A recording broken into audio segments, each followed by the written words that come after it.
with Joe Coburn.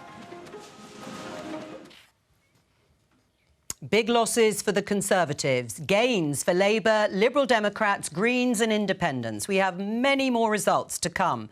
And we'll be with you until 4:30 this afternoon to give you the verdict of voters in these local elections in England. This is a Politics Live election special.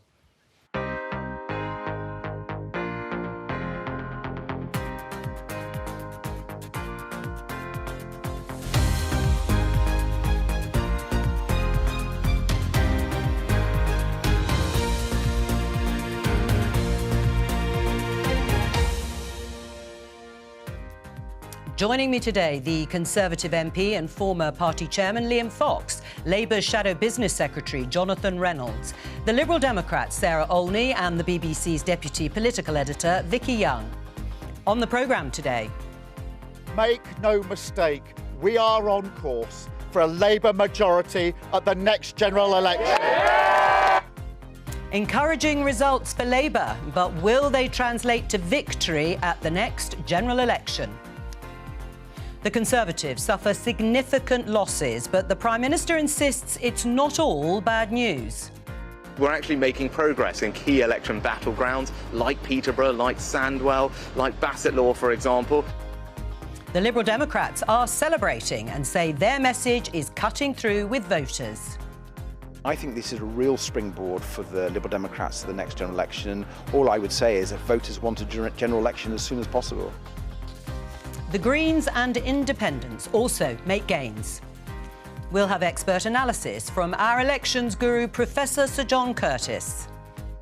And I'll be here at the magic touchscreen bringing you data and analysis. Lots of councils still counting, lots of results still to come.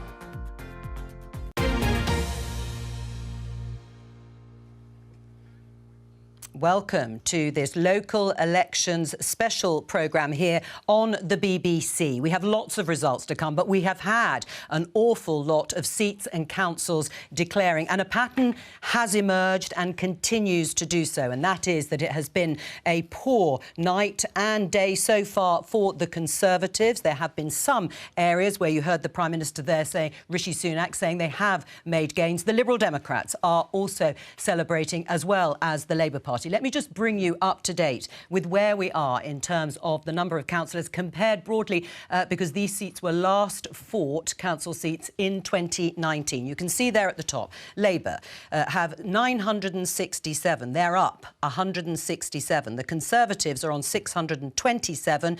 They have dropped 294. The Liberal Democrats are on 472 councillors, up 77. Independents, 263. They've added 14. And the Greens are on 88. They're up 45. And residents' associations, 17. And I think that means they have dropped 2. The state of the parties, in terms of the number of councils, Labour have added 5, with some pretty key targets being won by the party. They're on 35. Conservatives on 16, having lost 15. The Liberal Democrats have added 1 in Windsor and Maidenhead. We're waiting here about Stratford-on-Avon. Independents have added 1 and have 2 councils. The Greens have yet to claim a council. They're hopeful, and hung councils, 30, up 8. There are quite a large number of hung councils. Let's open the programme by talking to our guests just to get their feeling of where we are at this state of play. Liam Fox, there were predictions of 1,000 losses. We talked about it being expectation management, so that perhaps the Conservatives and their supporters would feel better if it wasn't as big. But it looks as if that may become a reality. Well, a lot of the election experts, including yours, were saying that was a possibility. And we'll have to wait and see, what the results ultimately show. But you have to take all these elections, in context. In 2019, I remember doing, it might even have been this programme, saying that we would get a 28% vote share, and that was dire for the party. 6 months later, we won a general election majority of 80, with 43.7% of the vote. So I'm not saying that this is not a bad night and day for us. Clearly, it is. When you lose them, they are. And there's no point in coming on these programmes and saying, actually, it's not a bad day for us. It is a bad day, but in politics, the tide ebbs and flows in politics. I think you have to take into account there are quite important differences in regional performance. Even in my own constituency, we gained seats in one end of our district and lost seats this is in the other. This is in Somerset. In North Somerset.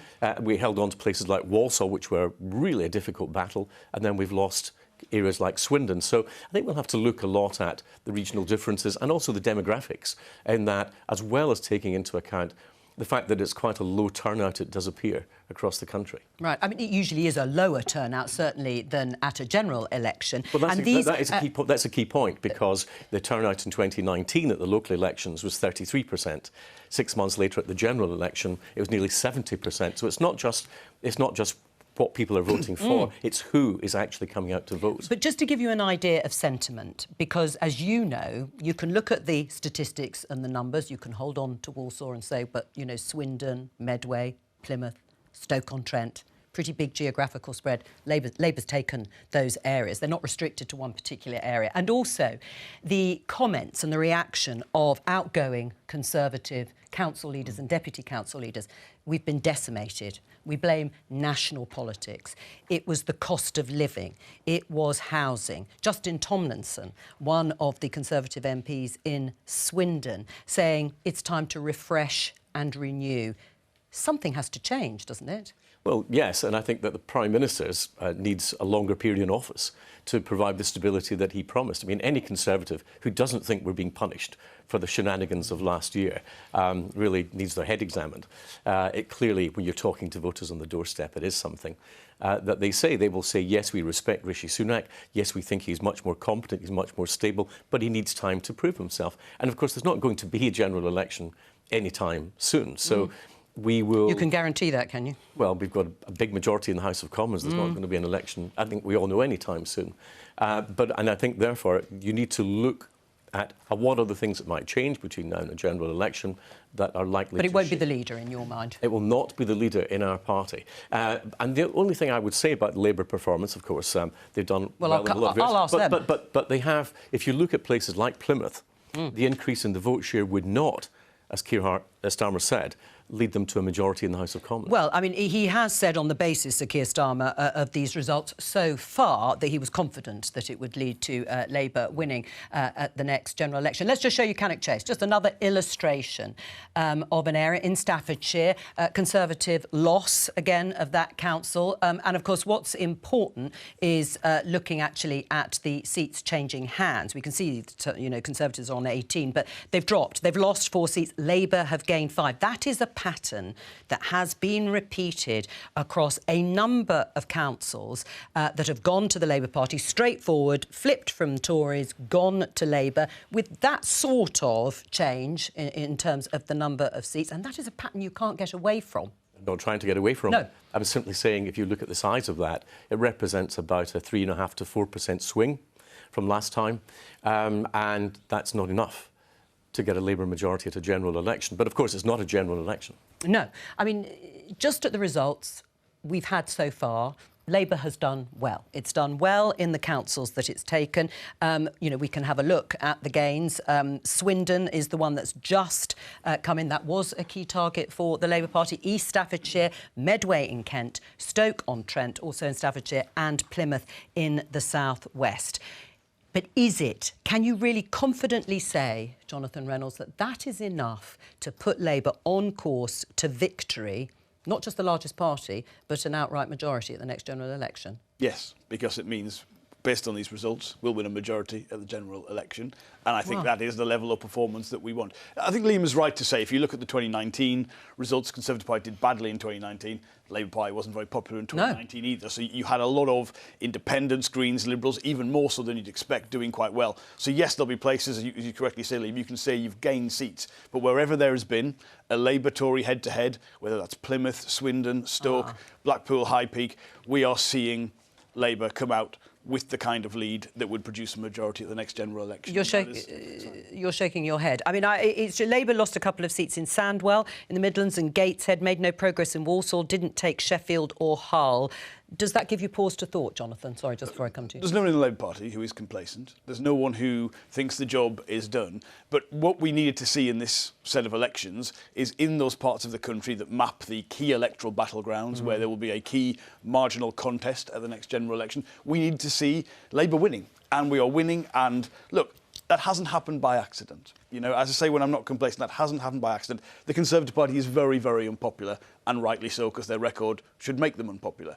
But it's not the case that that would automatically swing to Labour. It's not the late 90s anymore. It's not two-party politics. We've had to earn that trust. We've had to work very hard for it, and I paid tribute to every one of my colleagues in those local areas who've made the difference and made the result. Because ultimately, in the next general election in these places, if we've got more votes than the Conservative Party, as we have done so today, then we'll win the general election. You say, obviously, the leader is here to stay, Rishi Sunak, in your mind. What does need to change? Because you get a set of results like this, and we must say these are local results in England. The national general election might not be for 18 months or so. It's an indicator. But it does talk about mood. It does indicate momentum. And at the moment, that is definitely moving away from you. So what would you change? If there's one thing that you thought would change the weather for the Conservatives? It's economic confidence, and getting inflation down is going to be key. It's the number one concern when I talk to people on the doorstep, is what's happening in terms of prices, and also their fear of what might come. You get a big fall in inflation, which, of course, the OBR and the Bank of England both predict later on this year. You face a very different economic prospect. Right. And we fought the election on the cost of living, this local election, and I don't think the Conservative Party did. I think your analysis is absolutely right. That is what people are most concerned about. But I don't think there was a Conservative message or a Rishi Sunak message on the cost of living. So the question was, what will change between now and the general election? If Labour, even at the moment, can't get across the line in a general election, should we get inflation down, the public's finances much healthier than they are today, then I think that you get a change in sentiment. I think you're exactly right. I think sentiment does matter in politics, and I think that sentiment will change profoundly when you get inflation falling. What is it that you think Sarah Olney has persuaded voters in Windsor and Maidenhead, for example? That's Theresa May, the former Prime Minister's backyard.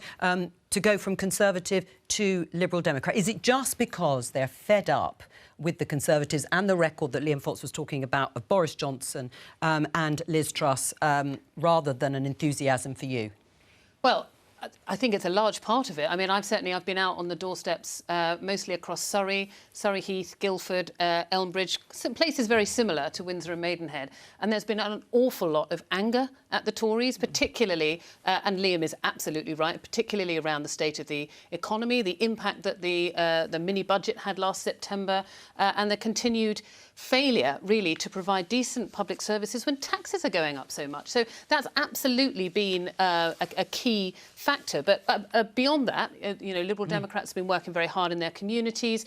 And I think our message has really landed with a lot of people. We've been listening to voters and we've been really taking on board their concerns. Do you think you've won Stratford-on-Avon? We do. We think we have taken control of Stratford-upon-Avon. I think we've made some significant gains in seats there, and it has been enough. 21 Liberal Democrats, we think. Yes. And is that enough?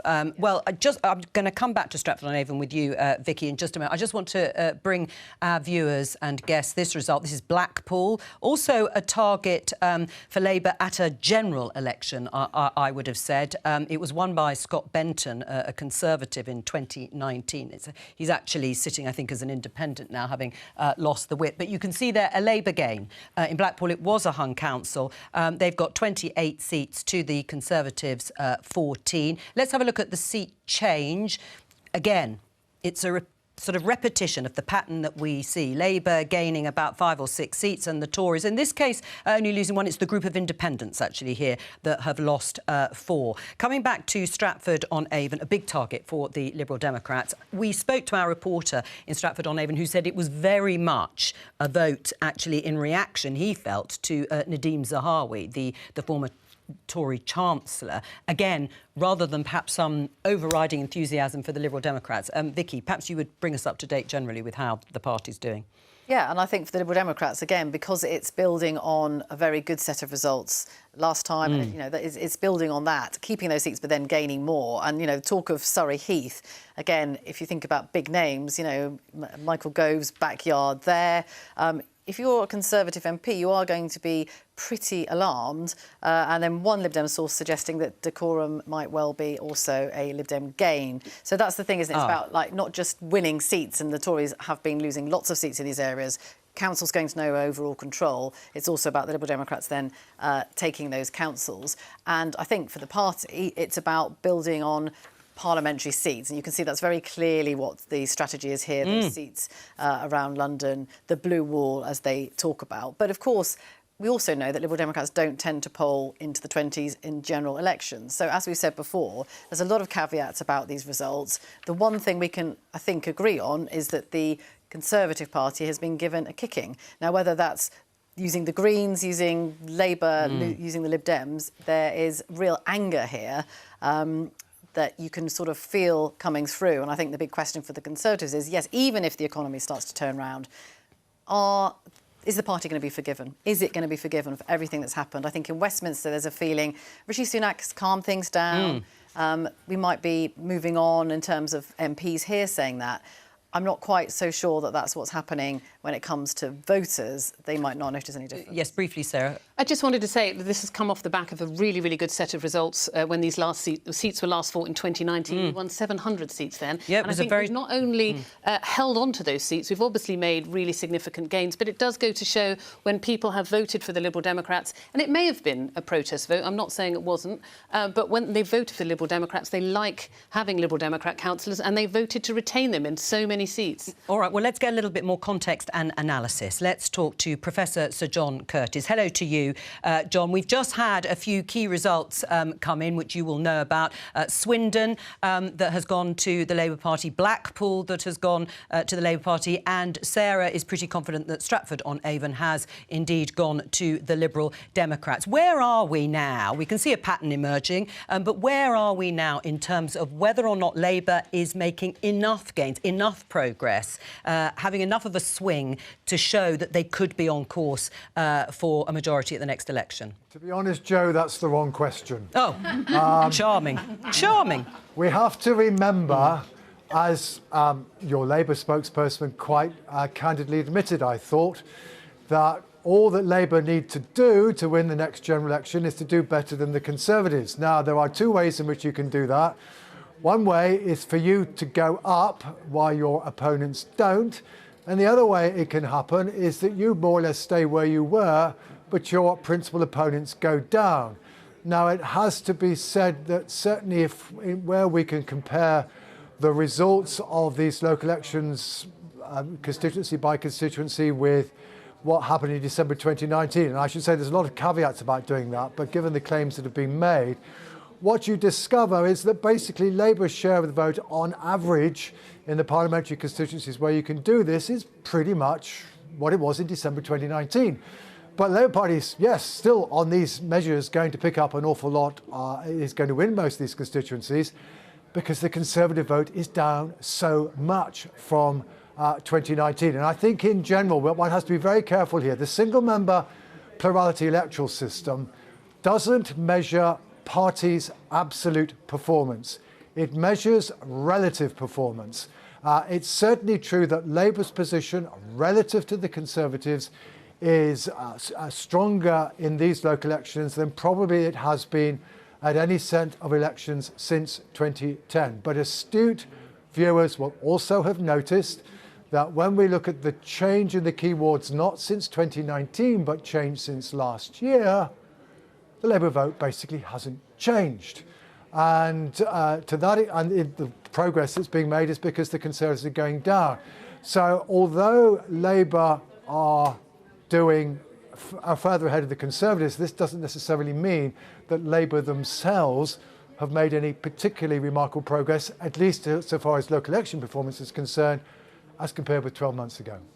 Professor Sir John Curtice, thank you very much. We'll come back to you shortly, probably within the next hour or so, to bring us up to date on those results. I think we can speak to David Blunkett, former Labour Cabinet Minister, former MP in Sheffield. Hello to you, David.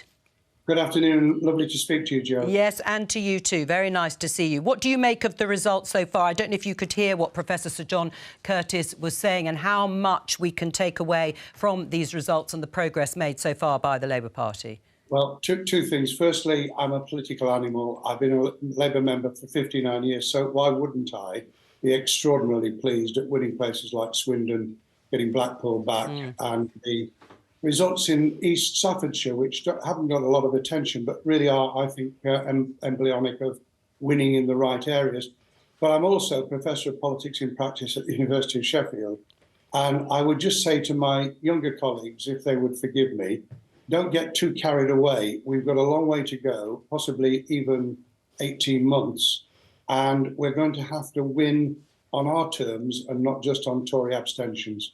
Right, well, let me put that. You're a younger colleague, Jonathan. Do you take that advice? Don't get carried away. Don't get complacent. Very good advice as ever from David Blunkett. I mean, look, I'll be honest, I've been on this programme when we've lost elections, so it's more pleasant to be on when we have won the elections. That is human nature, and I think you'll grant me that. But of course there is more to do. But I think what is remarkable is in the very candid analysis we put forward, where we recognised there were parts of the country that were voting yesterday that would be key electoral battlegrounds, where there would be a very clear chance to look at the Labour performance against the Conservative performance.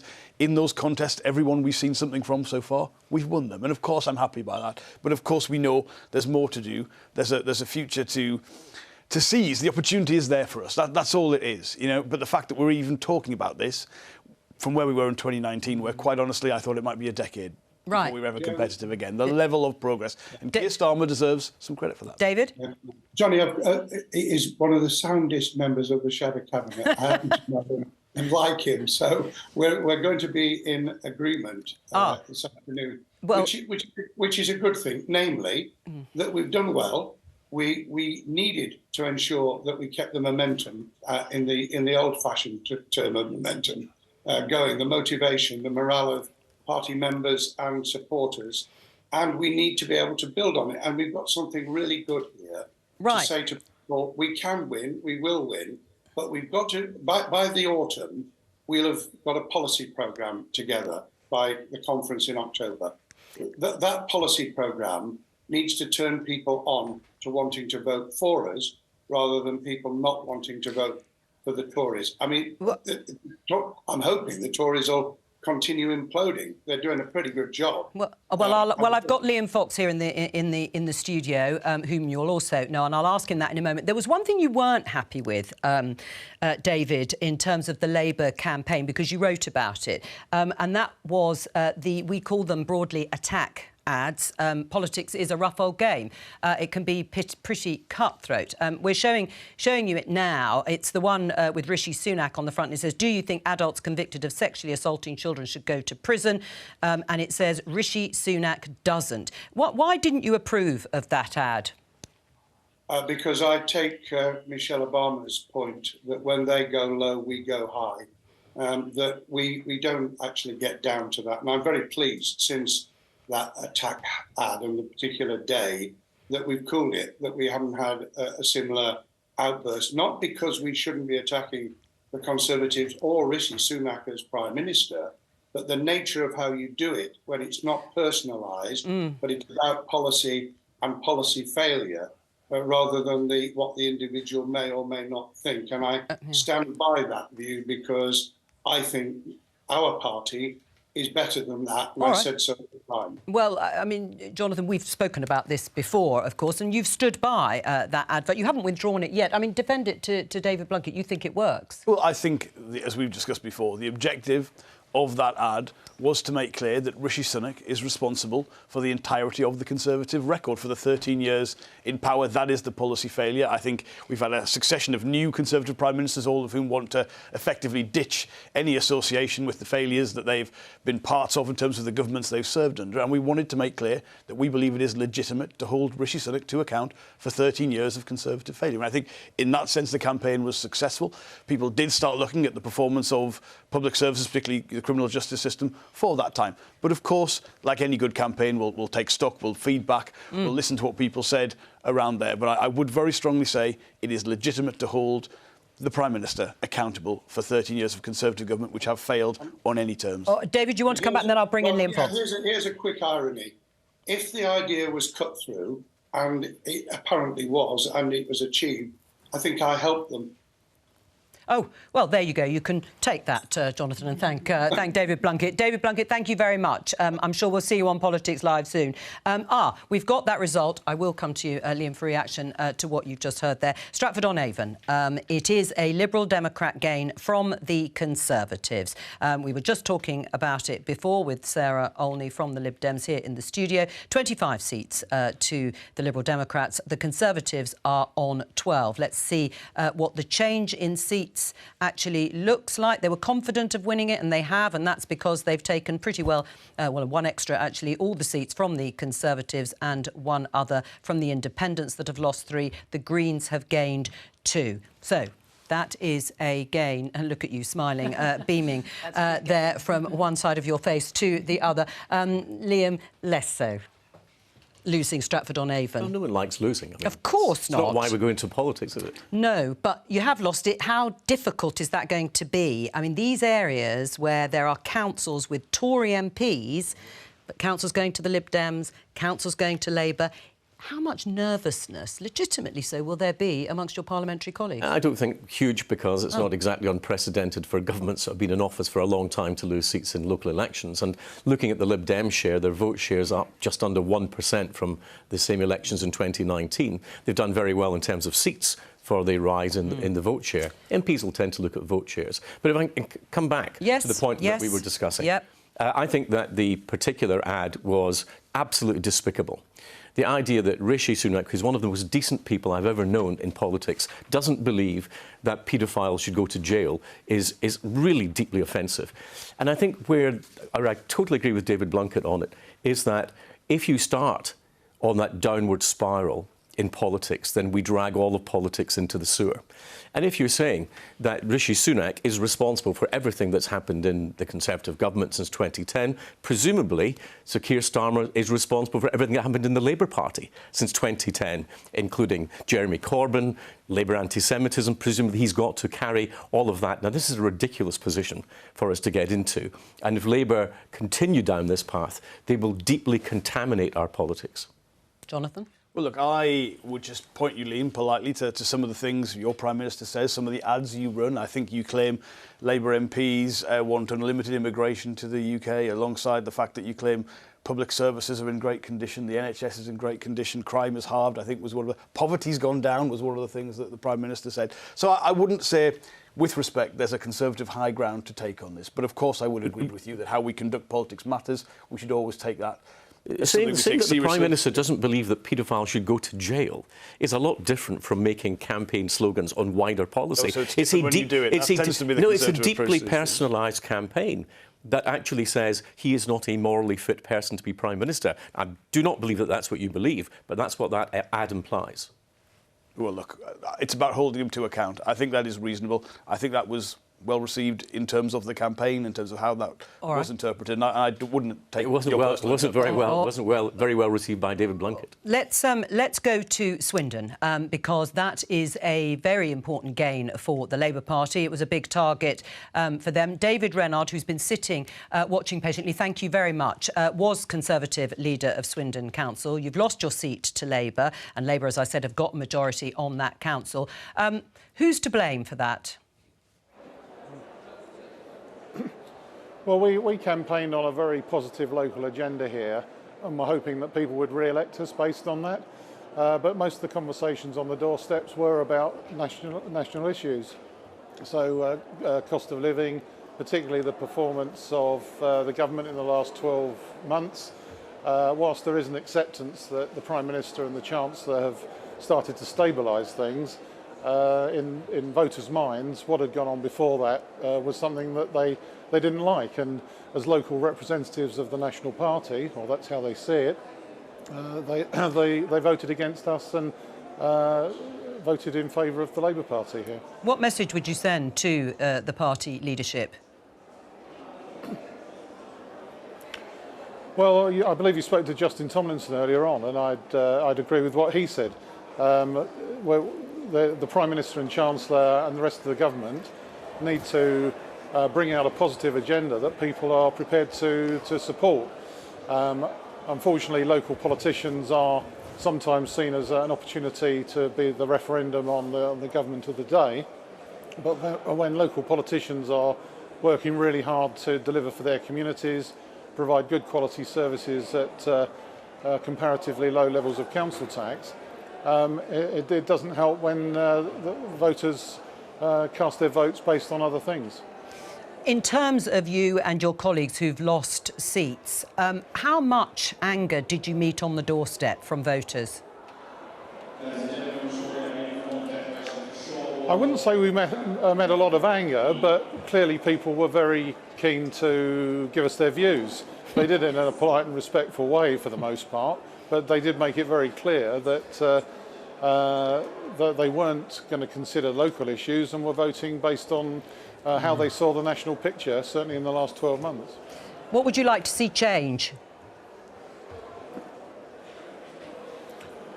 Well, as I said, the Prime Minister and Chancellor have done a really good job in stabilising the ship, but we clearly need to see changes in people's situations. So the cost of living is a big issue. We need to get on top of that. And I think people need to see that the government is doing things that are going to benefit them and local communities. Liam, what do you say to David Renard? Well, I'm deeply sorry that he is no longer the leader. He was an exceptional leader of a very good council. I don't know what the turnout figure is there, but I will bet you that a lot of those voters who put Justin and Robert Buckland into Parliament in Swindon stayed at home in these local elections. Because they're fed up with the Conservatives? Well, because they have voters are... Turnout was up, I'm told, actually. From 20, yes, but not way down from the general election. Oh, well, yes. So, I mean, I think we're talking about the last locals. I'm saying is the voters who put them into Parliament at the general election may not have been the same voters this time. Them back, David? Well, you entice them. Well, I think. Well, no, I think that, as I said earlier, I think the key thing is getting inflation down. We're in a generation that doesn't really remember how bad inflation was. Well, some of us do, because some of us were hit by it the first time round. And I think that when that comes down, a lot of things change. And this is not necessarily a party, but it is true. A lot of our national debt in this country is dependent on inflation. A lot of it is linked to the rate of inflation. And the high inflation that we have at the moment, largely coming from the Ukraine invasion, but that inflation in Britain has not only hit consumers and all the elements that we all understand from talking to people on the doorstep, but it has massively altered the government's public finances because it has pushed the debt interest repayment we've had to make up from about 30 billion last year to 106 billion this year. That means there's not money available for a whole lot of things that we want to do in public services and so on. So while inflation is high, it is very difficult for the government to deliver on the things that our councillors and MPs would like to do. When inflation falls, then that situation changes. And just as it changed quite rapidly in one direction, it can change rapidly in the other direction and too. And what would that mean then in change? Would you cut taxes, for example? Well, I would like to see, as we've always said, to share the proceeds of that improvement. I would like to see us reducing taxes because I think that helps the economy grow. Because it's the highest tax burden in 70 years at the moment. We also need to invest in our public services as we go forward. That's a reasonable thing for us to do. Do you think that if inflation does come down in the way it is predicted to do by the Office for Budget Responsibility, I think they're predicting 3%, 2.9% by the end of the year, that will make things harder for Labour if economic circumstances improve? It may not be down to anything the Conservatives have done or are doing, you can argue that, but will it make things more difficult? Well, no, because first of all, you're right to say the impact of the war in Ukraine had a huge effect on inflation. The government quite rightly said you can't blame us for this because it's global factors. Now, when some supply chains adjust, Liam, and that pressure goes down, there's no real government policy to reduce inflation. They just expect it to happen. They expect it's already peaked. You want the credit for that? I mean, look, the bottom line is after 13 years, the government for the rise of inflation? After 13 years of Conservative government, there's no public service that works better in this country than when they came to power. The economic growth rate has been incredibly disappointing. Productivity has been awful. Real wages have been stagnant for that time. That's not going to change in a year. If they knew how to fix that, they might have tried it already, we could reasonably say. Now, again, it's not complacency, but look, of course, we all want to see inflation come down because the pressure on people, especially food inflation, I mean, it is really, really difficult. But that cost of living crisis that's driving people's voting intention, certainly at the minute, there's no Conservative message on that. I mean, when it comes to what the Conservatives are doing on cost of living, we had a discussion earlier saying they didn't really talk about it on the doorstep because it's such a difficult issue for Tories to talk about because of high levels of inflation and rising prices that are continuing. But even on issues like housing, also raised by the outgoing Conservative leader of Medway Council in Kent. And he said it was because of mandatory housing targets that were imposed by the Conservative government. Now, they've subsequently been dropped. But you were in favour, I think, of dropping those housing targets, weren't you? I was, of mandatory targets. Yes. I think local government should have a much greater say in that. And I think... So how are houses going to be built, then? Because I think lots of people do want to see more housing being built across the country. Yeah. And there are places where you can easily build. And I'll give you an example. In my own constituency, 30% of the land is floodplain and liable to flooding. We don't want to build houses where people are going to get flooded. So there are limitations that you will have on that. But I think that it's right that the government have got rid of the mandatory targets, because to tell local authorities what they must be doing isn't what I believe in terms of conservatism. Right. I mean, Labour has said they're going to reinstate those housing targets, but actually, as I said, the councillor in Medway thought it was because of the mandatory housing targets. On the other hand, there are those people who say, no, we're just not building enough houses, we need them. We're not building enough houses, and sometimes you've got to start with politics of what's the right thing to do. If you do that, Lehman, you know this, you're an experienced politician, nothing will get built. The only pressure against what a very, dare I say, more houses are getting built. But not to the scale that we need. And the scale we need is predicated on a level of immigration half of what it currently is, and it's going to expand still further when the new figures come out. You've got to have something. We're betraying a generation of young people who are never going to get on the housing ladder.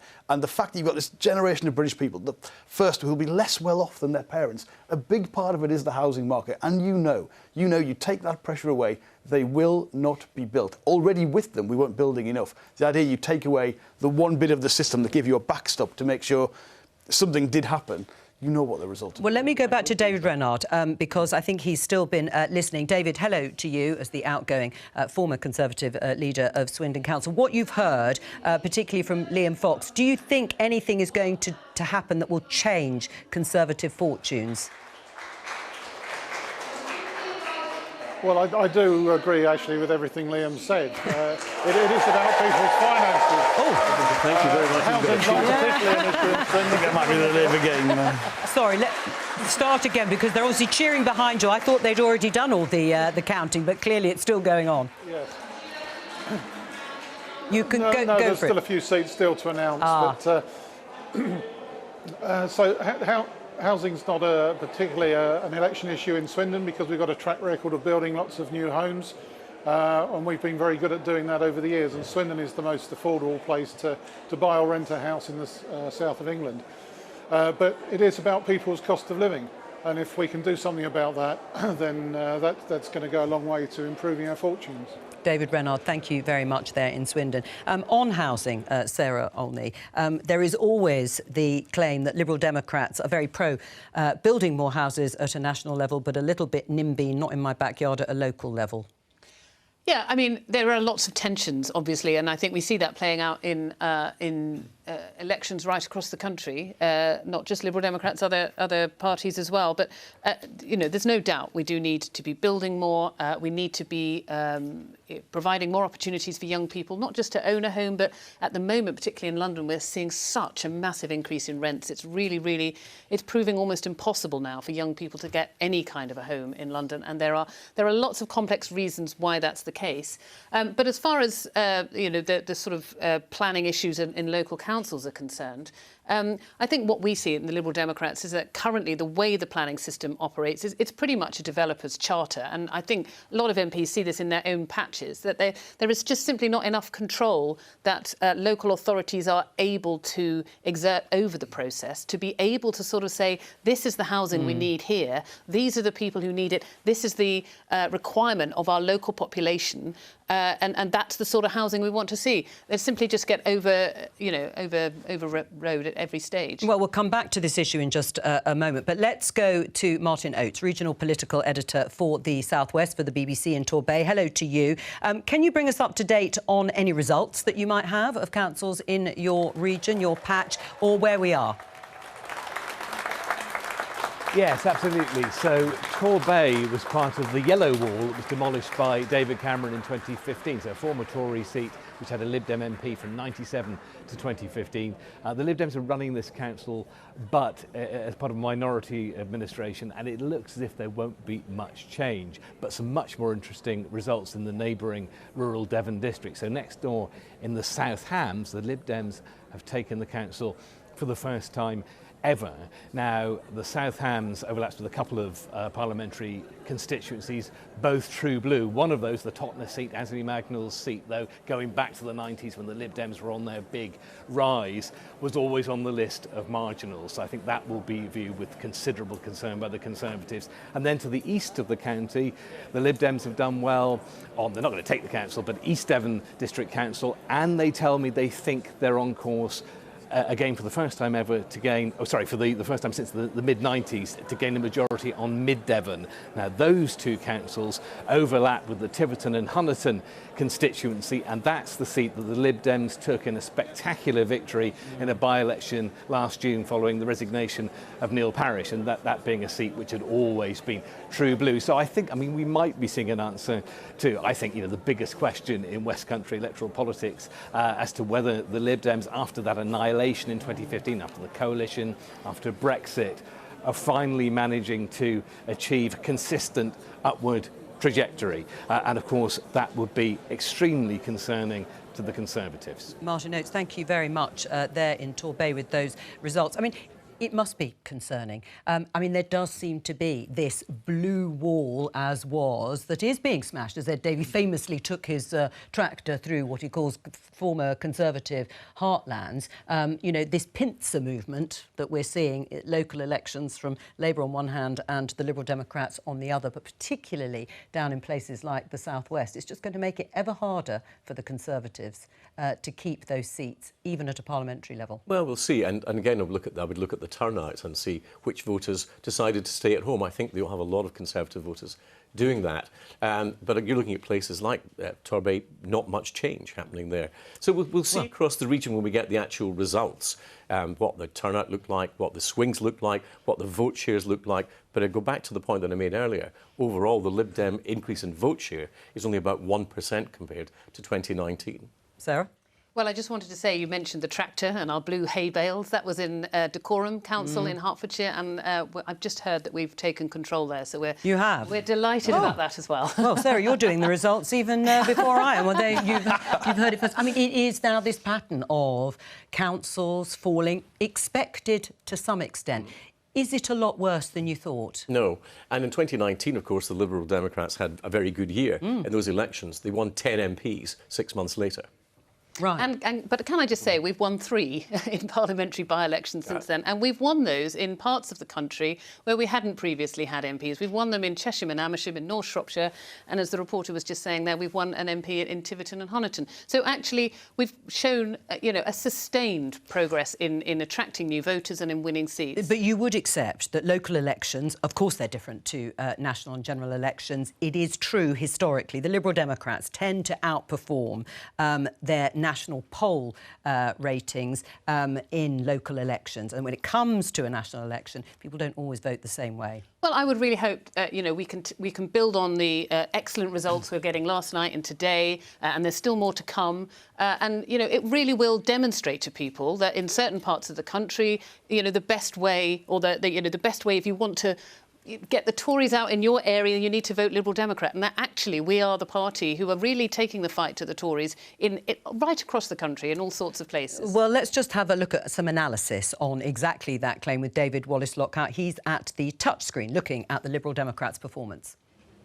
Well, the Lib Dems, Joe, do seem to have quite broad smiles on their faces today. And you can see why, because we're comparing with the 2019 local elections here, and the Lib Dems actually had a very good set of elections back then. So the fact that they're building on that again, when the bar was quite high already, does suggest a good set of results for them. And we've got the 2 councils that they've taken so far, both from the Conservatives, Stratford-on-Avon, which came in the last hour or so, and Windsor, which was declared this morning. And we can go and have a look at Stratford-on-Avon in Warwickshire first. This has been Conservative since 2000. The Lib Dems, though, getting a majority here, 25 seats. The local MP here is Nadine Zahawi, former Conservative Chancellor, and the Lib Dems are calling it a Shakespearean tragedy for him. Of course, Stratford-on-Avon, the birthplace of William Shakespeare. And let's have a look at how the seats changed. Well, you can almost see exactly what's happened here. The Conservative vote down by 14, meanwhile the Lib Dems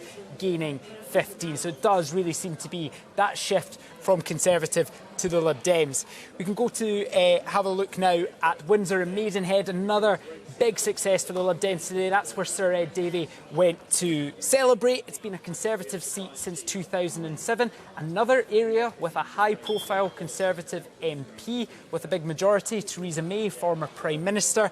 Lib Dems getting 22 seats there, squeaking a majority. And we can see how things have changed once again. It's the Conservatives going down by 16 seats compared to 2019. The Lib Dems up by 13. And another area still counting, but where the Lib Dems are starting to sound quite optimistic, it's Dacorum in Hertfordshire, this sort of Hemel Hempstead area, Conservative since 2003, but the Lib Dems with slightly over half the seats counted on 23 seats. They need 26 for a majority, so it does appear that they could be heading towards that. Let's have a look at the change. Familiar story, the Conservatives down quite significantly in terms of seats, the Lib Dems being the main beneficiaries of that. So quite similar tales here.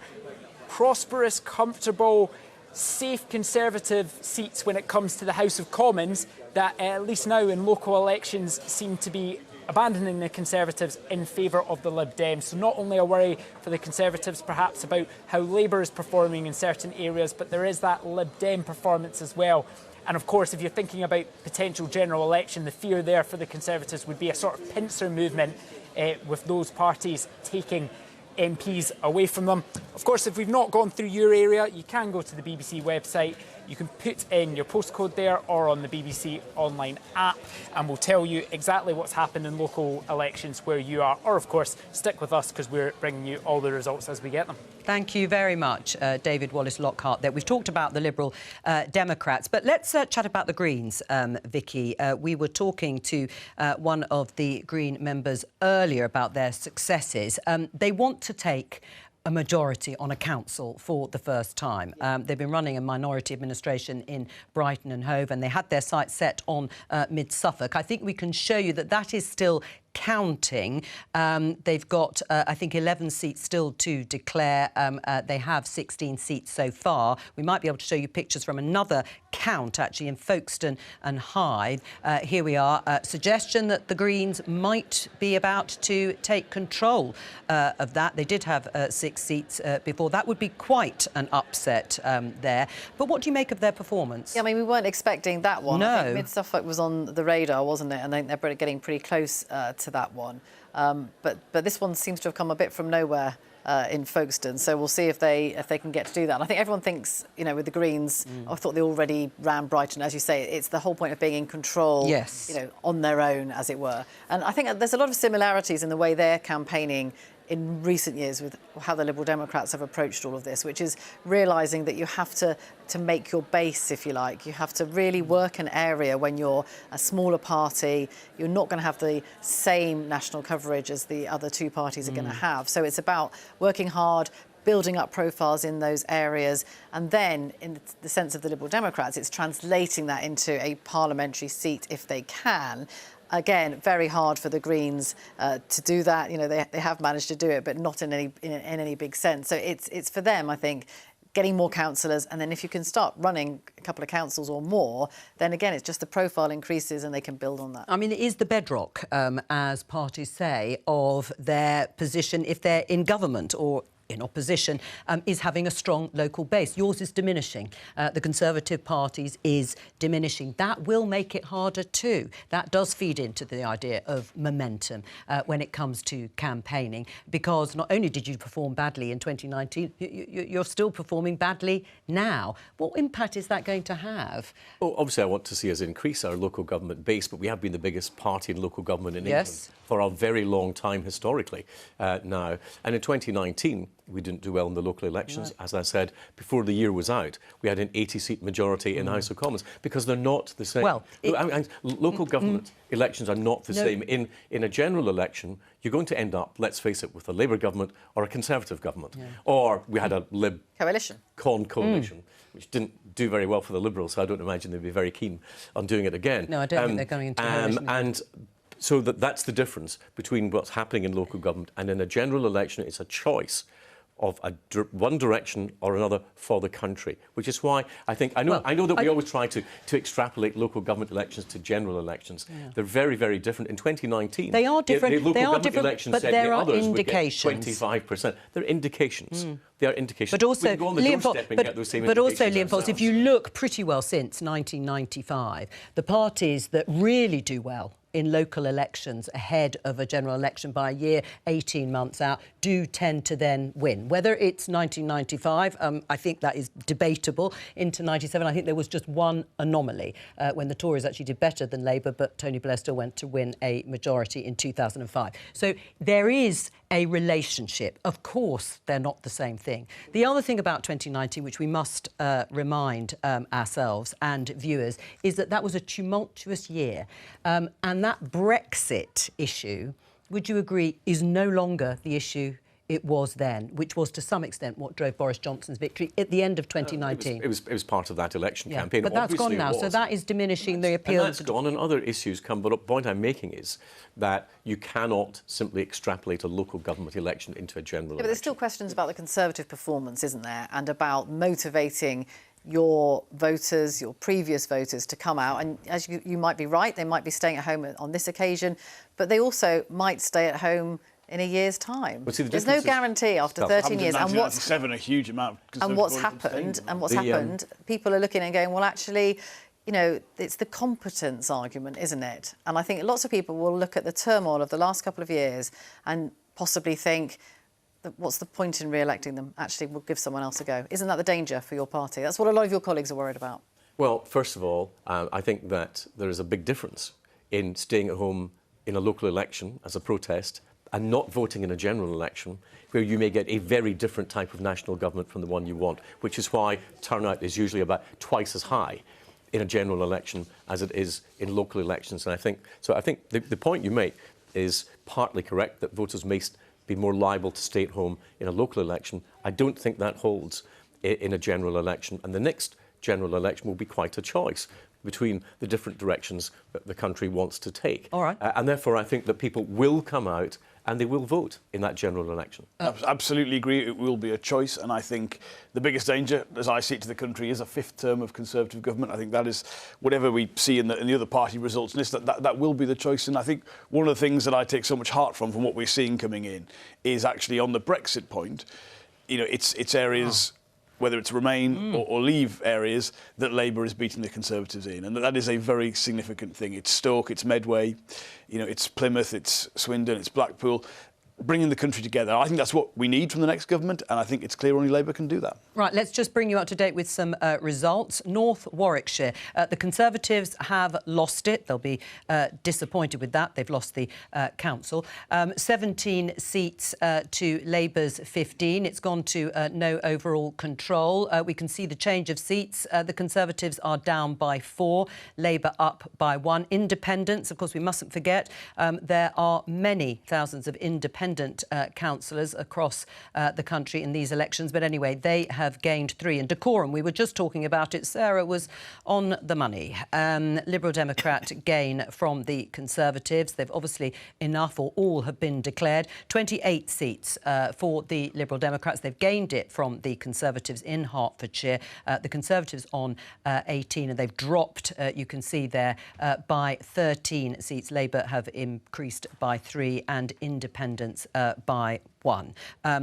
Congratulations, another victory for the Liberal Democrats. Just to stick with this issue of Brexit, because there's no doubt it isn't the issue that it was. Some might say, bearing in mind, as you quite rightly point out, because we looked at some of the key wards analysis on areas that voted heavily to leave and those have remained, do you think you could have talked up and talked a bit more about a closer relationship with Europe on the basis that those areas have come out for you, even though they voted leave? No, I think the position we've got is the right one, and the results, again, are validating that. I know people feel very, very strongly about this. They're not going to change their minds. I don't think, they should. It's an important issue, and people felt very strongly about it. I genuinely believe it would be a mistake to relitigate the whole argument. I think if you look at the terrible performance of business investment in the UK, you'd create a whole degree of uncertainty by getting into that. But the deal isn't a good one. And I think the kind of things that could improve it on agricultural exports, on professional qualifications, on the Horizon Science programme that we should definitely be a member of, labour mobility issues in terms of intercompany transfers, and there's a whole range of things. Now, there will be in the next Parliament the first review period for the trade and cooperation agreement. So these will be general election issues. And I think the far more sensible approach that we are taking is a route for the country that recognises how important that market will be, but doesn't get back into the argument, which would just potentially go on forever. Right. I mean, you're laughing. I'll come back to this in just a moment because my colleague, Vicky Irwin, is in Ipswich covering mid-Suffolk. Now, this is somewhere we've been talking about, Vicky, because the Greens are ever hopeful of success in your region. Tell us the latest. Well, actually, Forever Hope, the anticipation is actually building here, Joe, because they're just 2 seats away from getting that magic number 18, where they would actually take overall control of Mid-Suffolk Council. And we've just been waiting as those declarations have come in, and the Greens have been gathering by the podium by the minute, basically, waiting for these 2 results to come in, and it's highly likely that they will. And the mood here is really very buoyant for the Greens. And this is a council that was Conservative run for 20 years, and in 2019 did go to no overall control with the minority council Conservative leader leading it. And actually today they even lost their leader of the council, Susie Morley, the Conservative. So she has lost her seat here, and so it's been quite dramatic scenes and really interesting to see what happens. And it's not just here in Mid-Suffolk, it's wider Suffolk too. East Suffolk Council, which has got 39 Conservative councillors, has made gains for the Greens too. So I think there's going to be a change in Suffolk in the map, which has so often been seen as all blue with the red dot of Ipswich in the middle. I think there's definitely going to be some green in there as well. Right, well, with that anticipation building, we'll leave you for the moment, but come back to you when we have a result.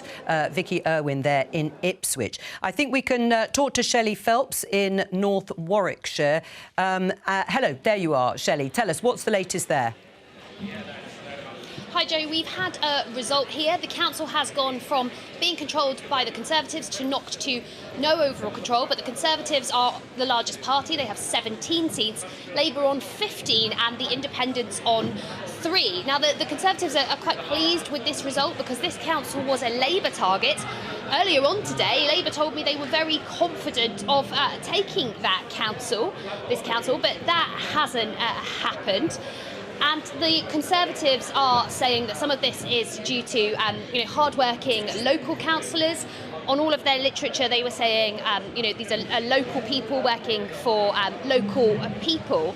And another factor that's been significant here, both parties are saying, is the Independents. Now, they got 3 seats and they took seats from either party, because a key issue here in the campaign has also been the high-speed 2 railway line, which goes through part of this district that's been heavily opposed in some areas and very controversial.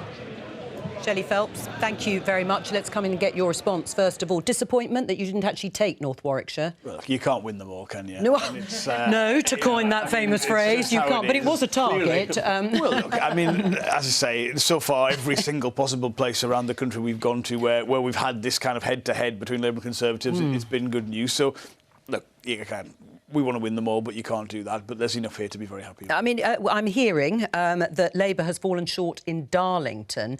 Very much a target, certainly part of the Tees Valley, very much somewhere that Labour wanted to make progress. Oh, as if by magic. There are the seats at the moment. It's hung council with Labour on 25 seats and the Conservatives on 14. So look at that. Yes, and I'm going to just come and the seat change. There is progress there for Darlington, but for Labour in Darlington, you've added 5 and the Tories have lost 8 and the Greens have added 5 too. And I'll come to Liam Fox in a moment about Ben Houchin, who of course is the Metro Mayor in the Tees Valley. Not enough, Conservative, not enough obviously to stop you progressing, but that progress perhaps isn't big enough in an area that you owned for so long? Well, look, so I was in Darlington the day before the election. It was a place we were very, very interested in. It was also, I think, essentially the only place Conservative cabinet ministers were sent, as far as I could see, in the general election, in the local election campaign. Now, what you have in Darlow is, real five-way politics. So the danger was always that we would gain seats,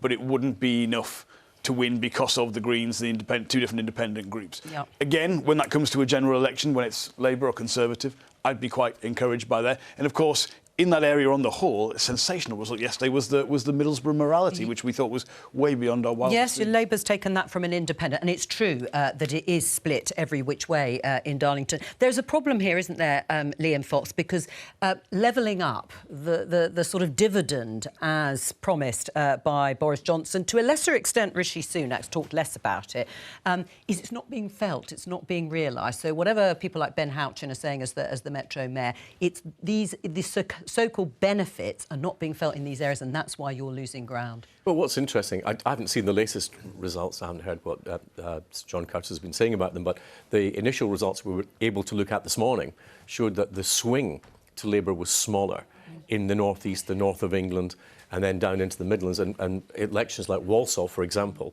where you saw no swing effectively to Labour at all. No, well, you've held Walsall. Which we held. I think it's But what about my question about levelling up? Because these are parts... Well, Stoke-on-Trent has gone. I mean, that was a part of the world in Staffordshire, East Staffordshire as well. Parts of the world that were relying and to some extent sold on the issue of levelling up. And it hasn't happened, and that's why they've withdrawn support. Well, a lot of the money that we would have wanted to put into some of these, especially big infrastructure projects, have been hit by the big rise in government debt payments, which have actually reduced the flexibility that the Treasury has in terms of investing. So they punished you for it. But still, what is interesting is that the bigger swings to Labour have been in the south of the country rather than in the north of the country. And they really do need to make gains up there. And that's part of why I said at the beginning, I think if you look at the overall swing of somewhere between 3.5% and 4% now, it is well below the swing required by Labour to win a general election. All the caveats that we've already talked about, that they're not the same thing. No, but we heard... But the swing is not as big as it would need to be, nor do I think, as I would have expected, had I been on here as the Labour Party chairman, saying, well, you've been in office for 13 years, you had all these internecine battles last year. We suffered from high inflation, whatever the cause. Why is Labour not crossing that line? Well, let's get Jonathan to respond. You've lost everywhere. You've lost everywhere. North, south, east, west, and in the places where we've got this head-to-head battle, Labour has won. And obviously we're not complacent, we're humble about that, but we couldn't have achieved any more, especially given some of these areas have achieved much more in the past. And the simple truth is, on these results, there'll be a majority Labour government, not just a Labour government. There'll be a majority Labour government. A swing of 3.5% will not... We're 8 points ahead. And of course, with getting Scotland into a more competitive position, which you can't have, and we can be competitive in Scotland, I'm afraid there'd be a majority. Hang on. Vicky is right. Vicky is right. Yeah, but there will be a dispute about it, because as we know, there are also places where these elections weren't fought. And although, when we finally get to it, the projected national share, it would be based on everyone in the country voting and the three main parties contesting all those seats. We will have a slightly better idea about historic comparisons and where parties were at particular points, and the percentage vote share they held and hold in these elections will give an indication. I mean, you both agree you cannot say categorically one way or the other, can you? Of course not. What would be the point of campaigning? Right. I would say, I mean, Liam, you are accepting Labour as largest party on those numbers, aren't you? Well, not an overall majority necessarily, we can argue about that later, but it is a rejection of the Conservative Party. I'm not the one who came out this morning to say, on these results, Labour is heading for an overall majority in Parliament. No, but you're being asked a different question. Well, on the basis... The Tories out of power is what I'm saying. It could be. But in 2019... Our projected vote shares for the two national parties, looking across all the elections, was 28 for Conservative, 28 for Labour. They were nothing like the results. I'm going to let Jonathan respond, then I'm coming to Sarah, because she hasn't had a chance to say anything. Prime Minister, but look, I would just say this Conservative Party is so out of touch, they don't even know when they've lost an election. Can I just say, Liam keeps going on about vote share, but he knows full well at the end of the day it always comes down to seats, both at local elections and at general elections, and Conservatives are losing seats everywhere. And I'm confident that they will. Hang on, Liam, because you're going to be here for a bit. They cannot get the vote share converted to seats. Yes, we can. That's enough. We're going to talk to the BBC's political editor, Chris Mason. Chris, you may have been hearing some of the discussion in here. It is very much about whether or not taking what we know so far in these local election results, Labour on course to be the largest party. They say on course to win a majority. Liam Fox for the Conservatives is saying, oh no, not necessarily. But I think you can talk to us a little bit about Conservatives assessing their own performance. Yeah, sorry to interrupt that lively discussion, Joe. I'll allow it to resume in just a moment or two. Yeah, what's quite striking as we see these Conservative losses is the beginnings of the recriminations, the sniping that is going on within the party. What's been quite striking in the last 6 months since Rishi Sunak became Prime Minister is how he and the party have managed to put a lid on that kind of spectacular outbreak of civil war that happened last autumn. And I'm not suggesting that that is about to restart, but we're just hearing whisperings of discontent, perhaps inevitable, given what's happened overnight and into this afternoon. I want to show you a quote from a figure loyal to Boris Johnson and Liz Truss, yes, the two former Prime Ministers of the last year. Let me show you what this figure said to me. Rishi has no option but to own these results. He has been Chancellor or Prime Minister for virtually all of the last 3 years, and it was he and his supporters who forced Boris and then Liz out of office in order to install him in Downing Street. The old saying goes that it is the economy stupid that defines the choice that voters have at the ballot box. He was the Chancellor who had presided over the stagnation of the British economy and hiked taxes to their highest level in 70 years, while failing to seize any of the advantages of leaving the European Union. It is little wonder so many previous Conservative voters failed to back us yesterday.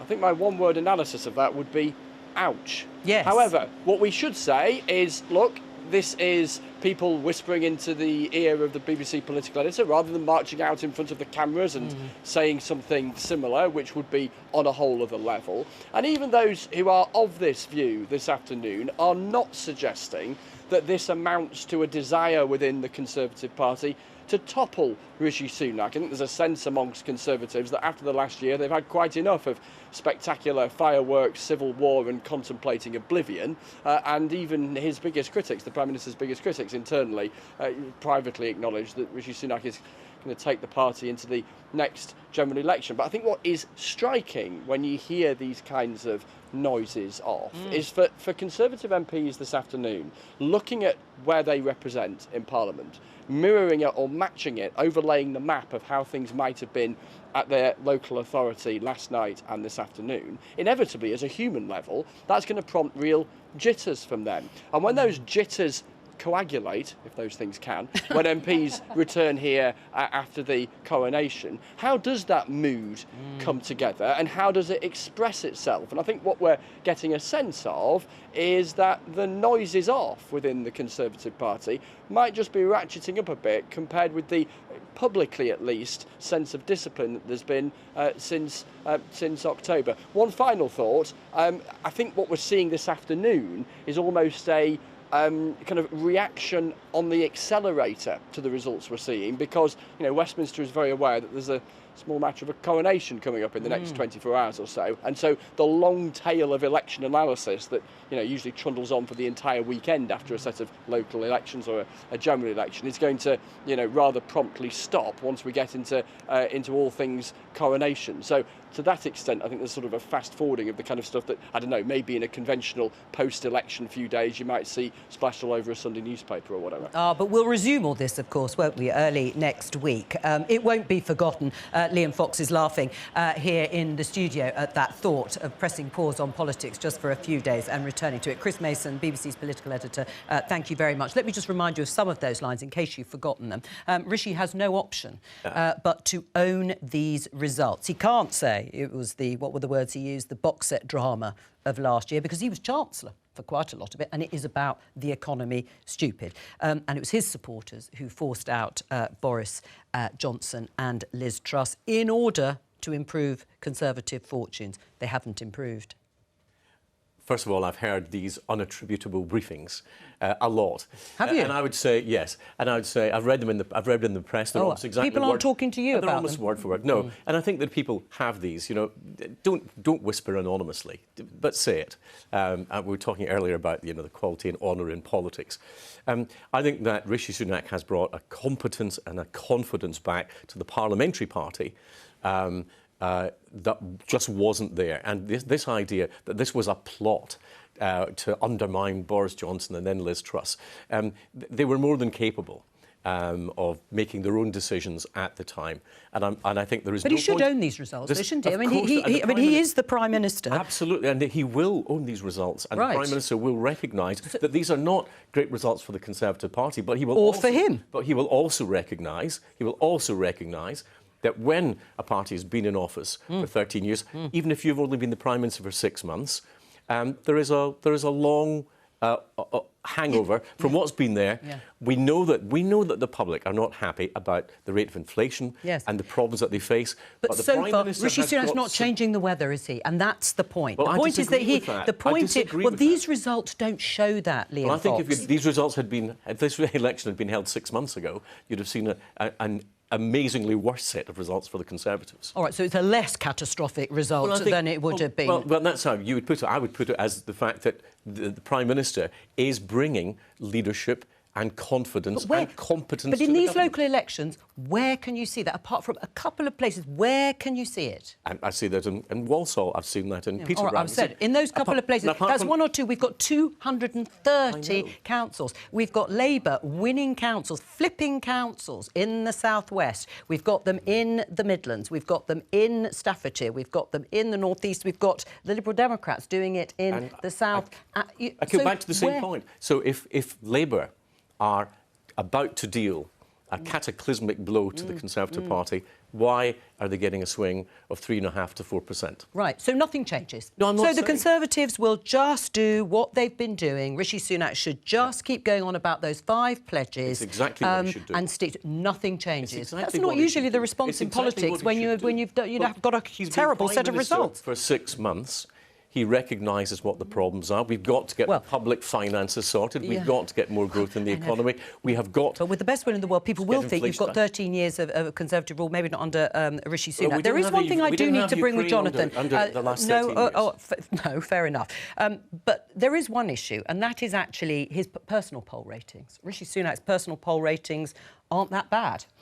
They're more popular than the Conservative... Well, they aren't that bad compared to the Conservative Party. Interestingly, for Labour, the Labour Party seems to do better in its polling with people than Keir Starmer personally. Does that matter? Well, look, I mean, first of all, that Rishi Sunak polls slightly better than Liz Truss or is seen as more competent than Liz Truss. I mean, come on, what's the bar, people? I mean, we could pick someone at random to be Prime Minister and they would be able to say that, I think. Second of all, with Keir Starmer, you've got someone who has turned around the Labour Party in a way which has made us competitive, in a way which, let's be honest, is unprecedented in British political history. If we win the next general election with a majority, as we think we can based on these results, I don't think you've ever seen... It's like going from 1983 to 97, not from 92 to 97. And I think in Keir you've got someone people recognise can be the Prime Minister with ability and do it for the right reasons. And we haven't had that for many of the years I've been in Parliament with the Conservative offerings that we've had. And that's what I think is so exciting. And I'd say to everyone in this country, come and be part of this. This could be one of these huge moments of change, like 1945, 1964, 1997. These are the moments where we really take the country forward. And I think we can do that again. I mean, what's interesting is that policy-wise, a lot of the proposals being put forward by you and your Labour colleagues are much the same as the Conservatives. Broadly speaking, you don't want to rock the boat. That is quite similar to 1995-96. You didn't do anything that dramatic at the time that he's dropped the pledges to nationalise various key utilities. He has decided not to scrap tuition fees, rightly or wrongly. I'm not making a judgment about these things. And Keir Starmer, is going to come in with a sort of prospect that says, well, we're going to do what the Tories do, we're just going to do it better. No, I don't think that's true. I think you've already got some really quite tantalising dividing lines for the next election. I think you've got us for house building and home ownership, them for, NIMBYism or whatever it would be described as. We've got a closer relationship with Europe, getting the economy moving again, a big green investment programme similar to what the Biden administration has done in the US. We've got a return to proper long-term industrial policy. We've got none of this from the government. So look, we think we can grow the economy better, deliver better public services, but there'll be some real choice for the public at the next general election. And I say, let's bring that on, because what we're seeing so far is the public are looking at the choice before them and saying, we'll take Labour now, please. The choice of Prime Minister is absolutely key. And it's because Rishi Sunak is more popular than the Conservative Party, because he has got high ratings on trust and a whole range of other issues, that the Labour Party have, as we discussed earlier, started to attack him personally rather than to attack the Conservatives. And it is this attack, the personal attack. Rishi Sunak doesn't want to put paedophiles in jail. Ridiculous, I think, gutter politics. I think that if the Labour Party don't drop that, then Keir Starmer will be seen to be the king of the sewer in politics, and that will be deeply damaging to his prospects. I think people see in Keir something which is what we haven't had enough of in British politics, a working class lad who's done well, who's gone into public service, who wants to make a difference and who's got the ability to do the job. And I think having a leader of the opposition people see as a potential Prime Minister is a very significant asset. Sarah? I just want to say, off the back of Chris's update there, it just seems so typical of the Tories that they've gone for yet another sort of toxic bun fight in reaction to the message they got from the voters yesterday, instead of really focusing on what's gone wrong. Why are the voters turning against them? It's because they crashed the economy, it's because public services aren't working, it's because they put people's taxes up. But no, they seem to think, or some of them seem to think, it's because Boris Johnson is no longer in charge. I think there's a very, very strong message from voters yesterday that that is not the cause of the Tory party woes. Just before I come to you, Vicky, I'm just going to remind everyone of the current state of the parties in these local elections in England. At the moment, Labour have just over 1,100 councillors. They're up 222. The Conservatives are down 374 and 868. The Liberal Democrats adding more. Their tally is 91. Independents have lost 11 and the Greens have added 81. I'm being told that they may be on course, the Greens, for a possible majority. That would be for the very first time in mid-Suffolk. The Greens called it themselves. They've called it themselves on Twitter, saying that they have won that. They're taking majority council for the first time. They won't be able to do that in Folkestone. The other one we were talking about earlier, they could be the largest party. Well, that was going to be a big surprise, wasn't it? That would have been a surprise. They will fall short, but it looks like they'll be the biggest party there. So they are polling well in lots of areas, really increasing the number of councillors they have, and also, significant shares on lots of these councils. I mean, obviously, again, taking advantage to some extent of the kicking that the Conservatives are getting. I mean, it's very difficult to ever guess why people vote in the way they do. But of course, if you think about, in policy terms and in coverage, and when it comes to, issues people care about, people are talking a lot more, aren't they, about the kinds of issues that the Greens talk about. If you think about climate change and all of the coverage that's had in recent years, maybe it's not a surprise that people are, in some places, switching their vote to the Greens. I mean, the Liberal Democrat, I think it was your colleague Daisy Cooper who said, yes, but at a national level, there's no point voting for Greens if you want to get the Conservatives out, because they've only got one MP and they took that off. Caroline Lucas from Labour, just vote Liberal Democrat. That's not very chivalrous, is it? Well, I think we've heard this afternoon all's fair in politics, pretty much. But, there'll be seats where we'll be best placed to beat the Tories. There'll be seats where Labour are best placed. I'm not sure how many seats there are where the Greens are best placed, and I think that will influence voters when it comes to the general election, which is all about seats and not vote share.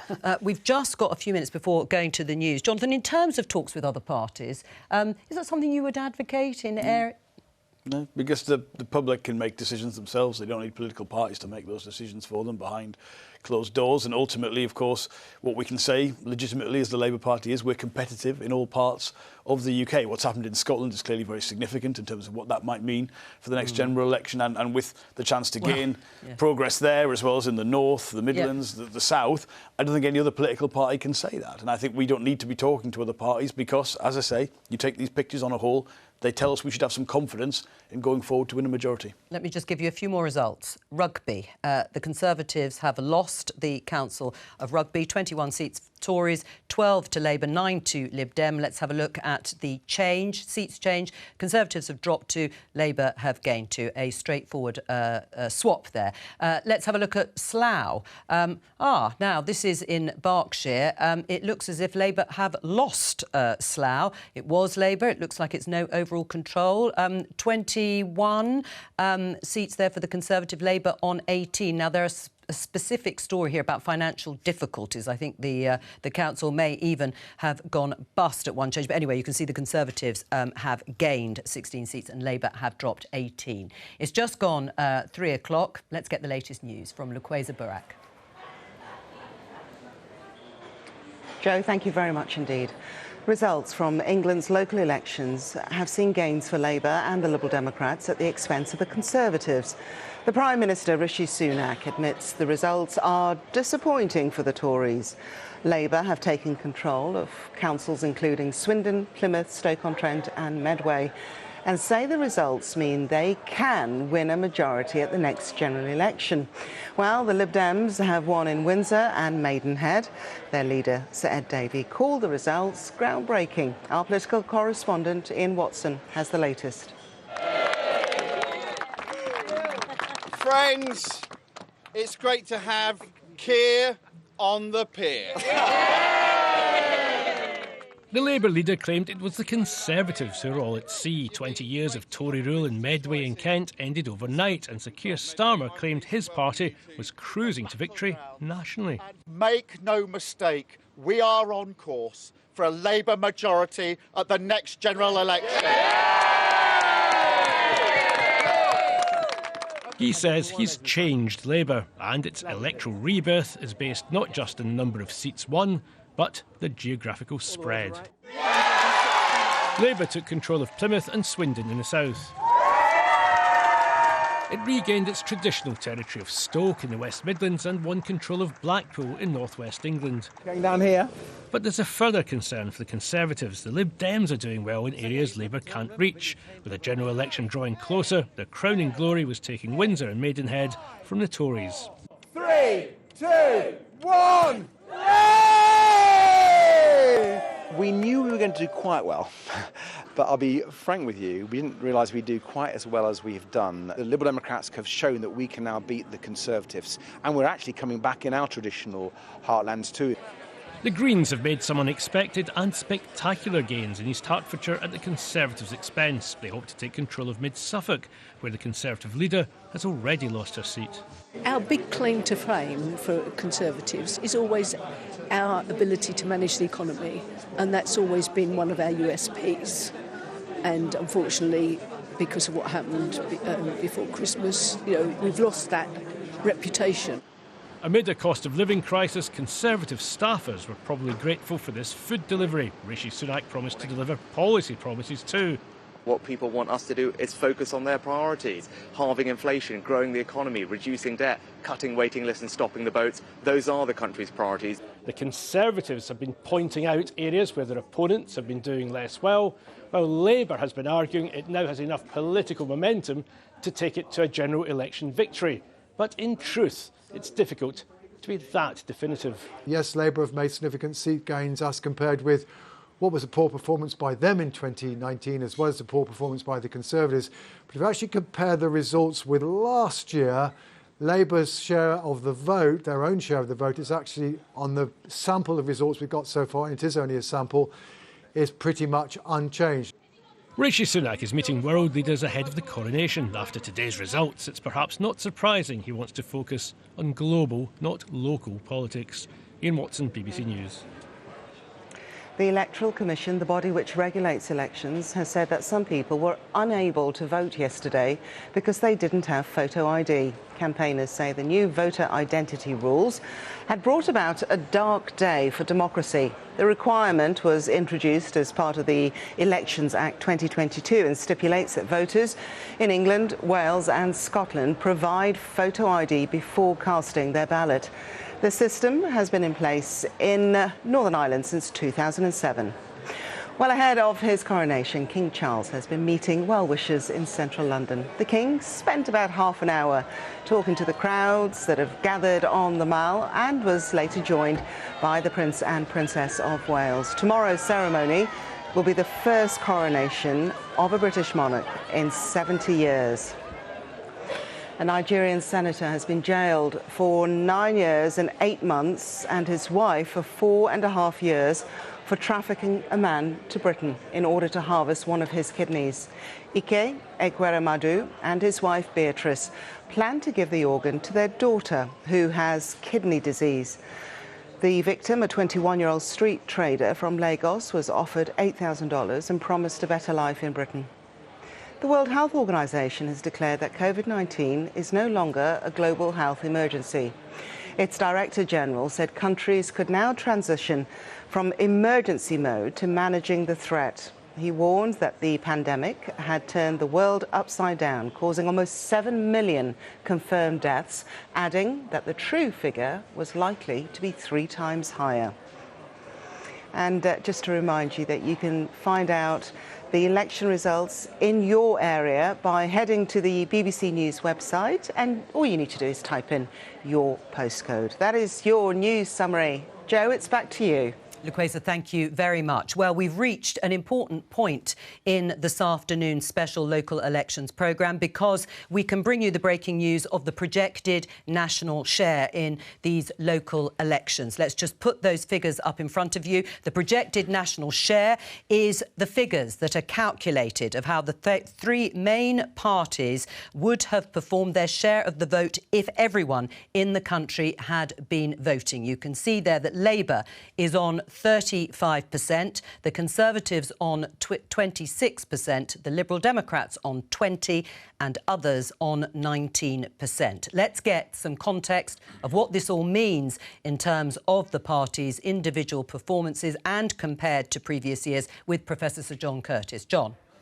Good afternoon to you, Joe. Yes, this is the moment that we've been working for by collecting the results in 750 so-called key wards. These are places that we think give us a representative illustration of the performance of the parties in these local elections, and from that we then projected as to what we think would happen if everybody had had local elections on Thursday, which of course they didn't. A crucial thing we should say straight away, this is not a forecast of what the outcome of a general election would have been if it had been held on Thursday.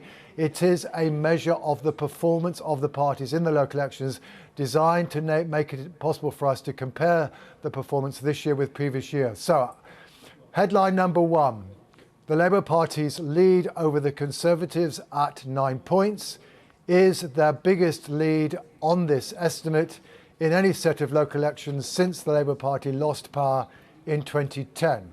It beats the 7 points of 2012, and to that extent at least, it means the Labour Party have met what many might regard as their minimal target for these local elections on this kind of estimate, to have demonstrated to have done better relative to the Conservatives at least than at any previous set of local elections. Headline number 2, however, is that that 9-point lead says as much about the Conservative Party and the difficulties that it is in as it does give a clear impression of the progress made by Labour. What do I mean by that? Well, at 26%, the Conservatives are not quite at their worst performance ever, indeed not even quite their worst performance since 2010. They were even worse than in 2013. But it's not far off rock bottom. It's not far off where John Major was at in the 1990s. So it's a reminder, as all those Conservative losses which are still mounting up have illustrated, of the difficulties the Conservatives have found themselves in these local elections. However, at 35%, Labour's own estimated share is no higher than it was last year. We've been saying for a long time, ever since about 2 o'clock back in the early hours of the morning, that it wasn't clear that Labour were advancing on what they did last time, and that has basically continued to be the case ever since. So that helps to explain why our estimate ends up that point. For Liberal Democrats, mild cheer, 20% is their best performance since 2010, although it doesn't match what they were achieving routinely before that. And I think we can say that probably these local elections mark a bit further progress by the Liberal Democrats in that probably quite long-term task of trying to repair the damage that was done to its local government base, its once substantial local government base, by its involvement in the coalition with the Conservatives. We've seen the seat gains the parties have made. We've seen the council gains it's made. Well, its vote share on our estimate is also up a point on last year as well. So there's something here in a sense for everybody. The Conservatives, I think, might say, well, at least it's not the worst ever, but it's pretty bad. The Labour will say, well, we've got a record lead over the Conservatives, but on the other hand, perhaps we might have done a bit better. And the Democrats certainly made progress, but still a long way back to the happy days of Paddy Ashdown and Charles Kennedy. Is it enough for Labour? Is that 35% looking forward? Is it enough for them to win a majority at any future general election? Well, it depends now how you take those figures. And remember what I've said to you is that we do...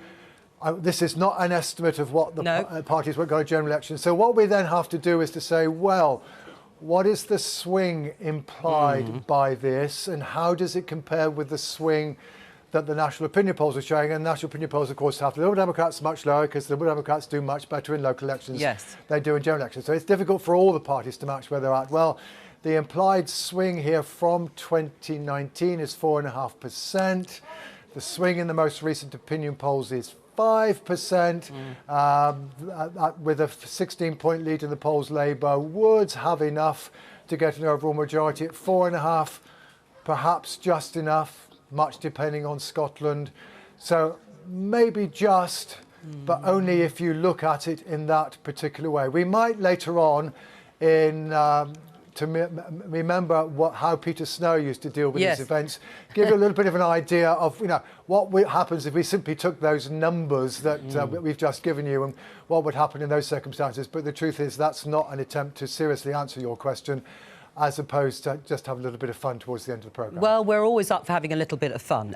So we will come back to you for that interesting place of figures in House of Commons, and you can come back and do that for us, Professor Sir John Curtice. Thank you very much. Well, I'm joined here in the studio, as you will have noticed, by a new set of guests. The Conservative Minister for Policing, Chris Philp, Labour's Shadow Attorney-General, Emily Thornberry, the Mirror's Fleet Street Fox, Susie Boniface, and the Sun's Chief Political Correspondent, Natasha Clark. Welcome to all of you. Let's talk about that projected national share. It's almost, I think you're only 1% off your worst performance, rock bottom for the Conservatives. Your thoughts? Well, look, these are certainly disappointing results. There's no question about that. But I think what was interesting about John Curtice's analysis is one or two things. John himself wrote a piece in The Times a few days ago where he said as a benchmark for Labour, I think it was 10%, double digits, in terms of that lead on the projected national share.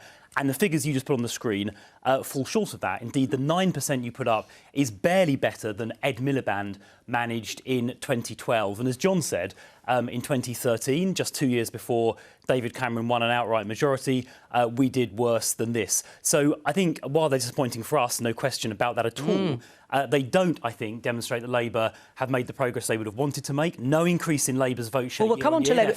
I'm going to come on to Labour. They are barely getting any better than Ed Miliband did. I'm going to come on to Labour in just a moment because we can talk about it. But when we look at those figures, we have spoken to a number of outgoing Conservative council leaders, whether they were from Swindon or in Medway or in Plymouth.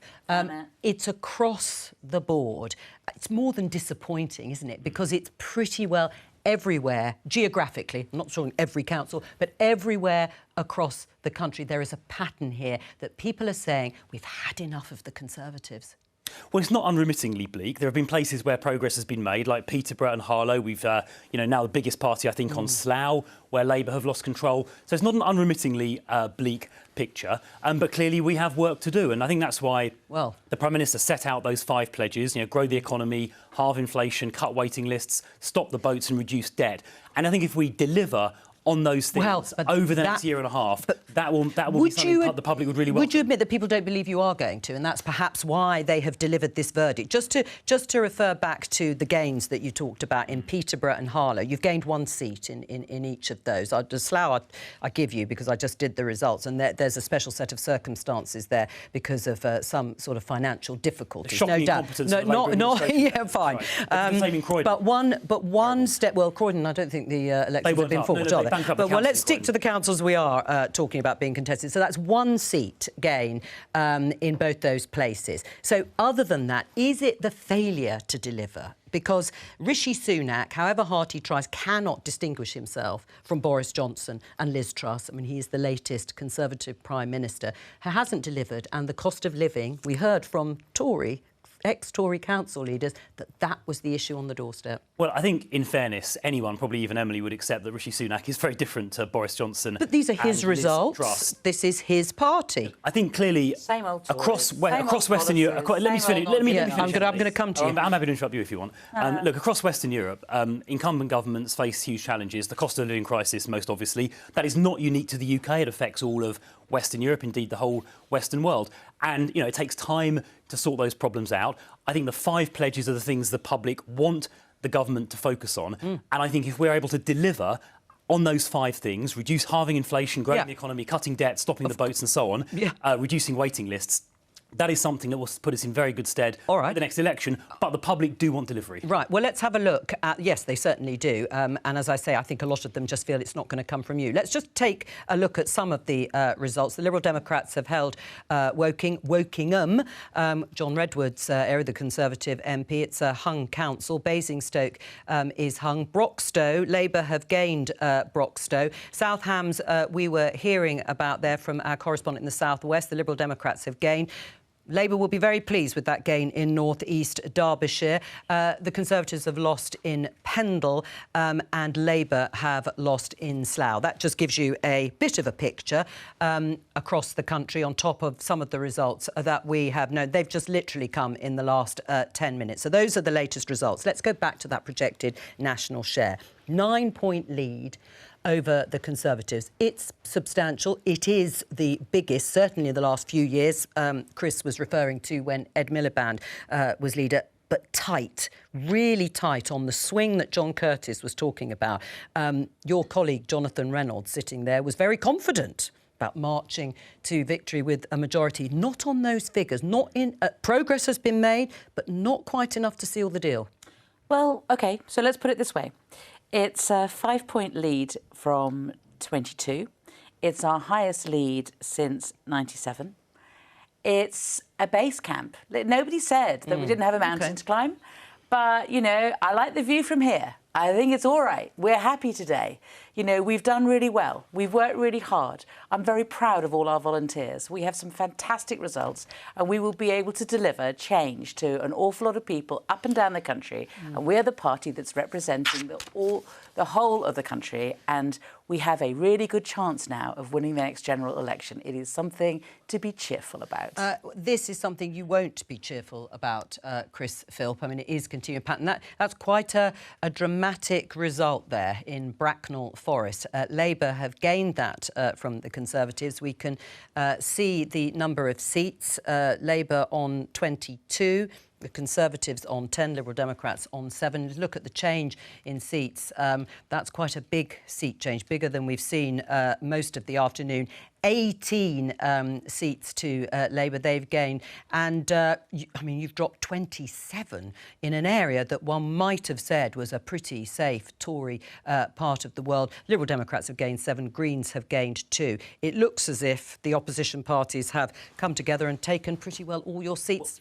That's pretty disastrous. Well, on the face of it, that looks disappointing. I'm not sure whether there were local circumstances that applied there. I'm not familiar with the particular area. But on this point about projected national share and what that means for the election, there have been 2 occasions in the last 25 years when the government has changed. 1997, when Tony Blair won a landslide, and then 2010, when David Cameron came in.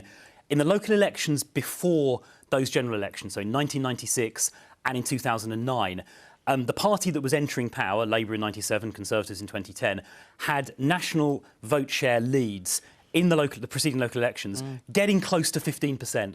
And we haven't seen Labour today, on the figures we've just been presented, and they may, of course, change, come anything close to that. So measured by those benchmarks, Labour have fallen a long way short. Oh, it's a good try. It's a good try. I mean, so you're cheerful, are you, today? You think that actually the results today, as we're seeing them, it's quite clear I think, to be the fair, Tories are marching into victory. I mean, if there's a choice between Labour and the Conservatives, you look at the results overnight and you think, yeah, put your money on the Conservatives. Well, that's not they're what I going to said. win the next election. Oh, Emily, then you're that's not what going to I win said. the next election. I And said when the I'm next disappointed. election comes, people will have a choice between Labour and the Conservatives. They will either have a Conservative Prime Minister or a Labour Prime Minister, and people will make a choice. And what has been quite clear overnight is that the message is people are fed up. They're fed up to the back teeth of the Tories, promising and never delivering, and then telling us that everything is all right. It is not all right. We have not had growth. You're presiding over, the failure of our public services. No growth at all. And you're so complacent and just sit there and say, oh well, it's actually been great over the last 13 years. Emily, it's not been great. So Emily, that's not really fair.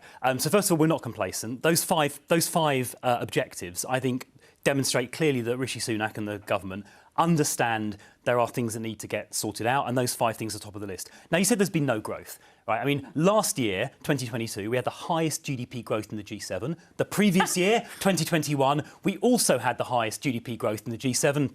And unemployment is at a near 50-year low. So I don't really accept the unremittingly bleak picture that obviously it suits you to paint, but there are challenges and we are going to meet them. Right, but in terms of inflation, which you have promised to halve, it's still at 10%, which is why the cost of living is still such a potent and salient issue on the doorstep. And in terms of growth, it has been anaemic over the last sort of 5, 6, 7 years. You can pick out, and that's correct, you can pick out those 2 years, but broadly speaking, that growth has been pretty And if I anemic. can just give you some advice, okay? Friendly advice, right? I doubt it'll be friendly. No, seriously. Or sincerely intended.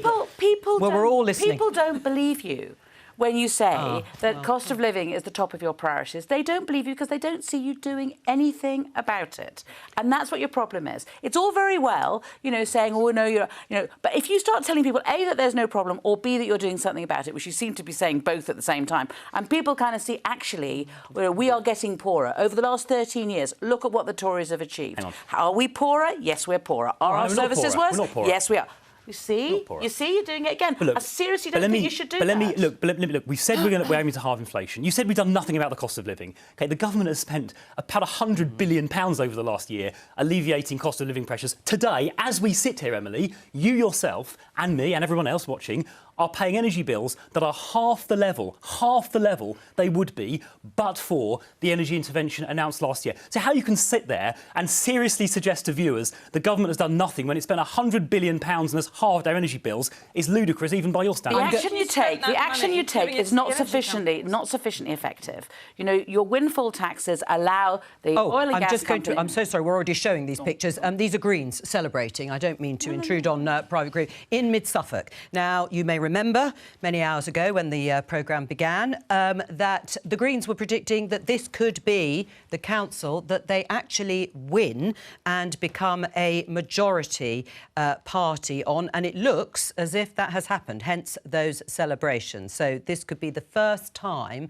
that the Greens have got a majority council, because in Brighton and Hove, where they have been running a minority administration, they've still never been a majority council. So just to give you a little bit of a sense of what's going on other parts of the country and with other parties. Let me turn to... It'll be interesting to see what happens in Brighton, because they have been running Brighton, and I suspect they're not going to keep Brighton because their record is not very good. And on that, I agree with Emily. On that rare moment of consensus, we're going to talk to them later on, since they're not obviously here to defend themselves against both of you. Just briefly, Tewkesbury. Conservatives have lost Tewkesbury, another council that has gone. Looks to no overall control, I should say. Liberal Democrats have the largest party with 16 seats. Conservatives on 9 and Independents on 9. The Greens on 4. You can see there the seat change. Again, big drop for the Conservatives. Just before I come to you, Susie and Natasha, I just wanted to briefly ask you, Emily, on that Bracknell Forest result. I mean, that was some result. Was there evidence of a progressive alliance there? That is what had been talked about, that Labour, the Greens and the Liberal Democrats all came together there, and it worked, if that was the case. You know, there was a pretty dramatic result. Are you going to do that at a general election? No, we're not doing that. We're not doing that. I mean, what we will do is we will stand candidates up and down the country. There will be no deals. I mean, essentially, people will need to vote if the way that they want to, and if they want to have an alternative to the Conservatives, they should vote Labour. And you know, if we end up with, and certainly we hope that we will get a majority government, and if, as we've always said, if we were to be a minority government, we will put forward a Queen's speech and a budget, and it'll be up to the minority parties to vote for it, because if they're representing their constituents properly, they certainly would vote for that. And if they didn't, then they'd have to face their electorate. Susie, your thoughts? Crikey. Just this as one thing. As far as the issue of complacency would go, I would say, just as a general example, OK, my ward, which is up for a local election, I got 2 posters through the door. It's a true blue area in Maidstone in Kent, and you'd think that Labour and the Tories would be in contention, or perhaps the Lib Dems would think it's part of the blue wall and they should be trying to tackle it. I got no leaflets whatsoever or attention from Labour or the Lib Dems in that department, and nor did we at the last general election. The Conservative candidate who put a letter through my letterbox, her entire list of plans for things that she would do in a 5-year term consisted of, and I am not joking, more litter bins. That was it. The Green candidate who put stuff through the letterbox, who came second last time and was in the best chance of beating the Tories, had a list of stuff like this to do. And so I voted for that guy. And, you know, as in mid-Suffolk, it's mushroom tea all round. Everyone's very happy. But the issue is, you know, the complacency of both Labour and the Tories in that particular tiny district, of thinking the Tories had no ambition of how we can convince people to vote for us. Like the local Tory councillor, who will be, I'm sure, a party activist, one of the people who is out on the doorsteps bringing people in on the general election, you've lost her job because of your complacency. And that happens, obviously, at local elections right across the board. And there are local issues and there are national issues that come to the fore. But most of the people we've spoken to today, so obviously not that representative, have said it was national issues. It's the national picture that meant that as Conservatives we lost that council, whether it was, as I say, Swindon or Plymouth or East Staffordshire. How difficult is this for Rishi Sunak? I think it's still all to play for. I know that it's been more difficult a night for the Conservatives than most people would say, and I think 24 hours ago, you know, I'm not a betting person at all, would have said things would probably go a little bit better for the Conservative Party. I think expectations have been very much managed. You know, that 1,000, was it the 1,000 seat projection now creeping up towards it. It has been for a while. So no longer a worst-case scenario. No longer a worst-case scenario. Definitely worse than anybody expected. The Conservative press WhatsApp group has been a little bit quieter than the Labour one this morning. But yes, I still think it's all to play for, and it's very much, you know, it's now Labour's sort of, you know, chance now for you've got the next year. You're on the right path essentially, right?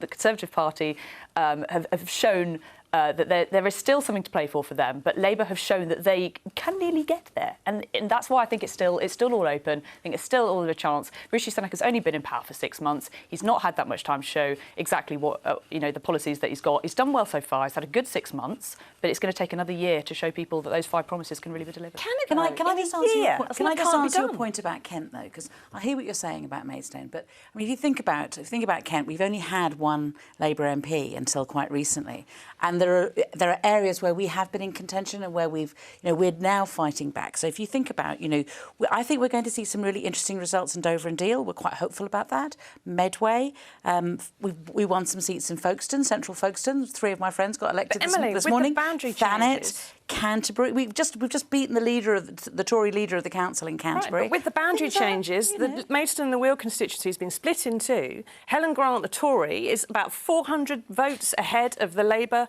vote in that area. There's no Labour candidate yet. You've got a general election in 18 months' time. Chris Philp thinks they're going to fix the vote problem in 18 months. All I'm saying is that we've got to come. 10 years to do. I think Kent is quite a good example of where we do need to come back from a long way, and we are getting there. But I hear what you're saying, and it's a really important point, because we mustn't be complacent. Whilst we should rejoice in how well we've done, we still have a long way to go. Right. I mean, in terms of what you were saying too, Natasha, you think there is still time for Rishi Sunak.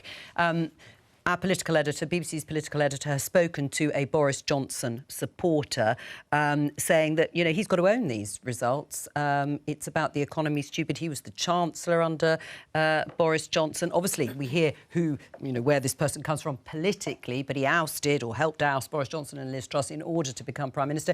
And these results are worse, as you say, than were expected. They are, and he does have to own that. And I think I think he is. You know, we saw him earlier today. Like, I don't think there was any illusions of trying to mask exactly how difficult these have been for the Conservative Party.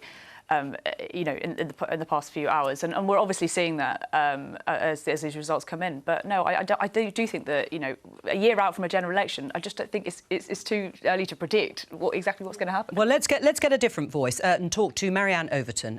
She's in Lincolnshire. She represents the independent group on the Local Government Association. Hello to you, Marianne. Thank you very much for waiting patiently. I know it's difficult on these very long days on local elections. Now, independents broadly, I think, have done about as well as they did in 2019, and they did well then. That was a good year for them. Why do you think that is?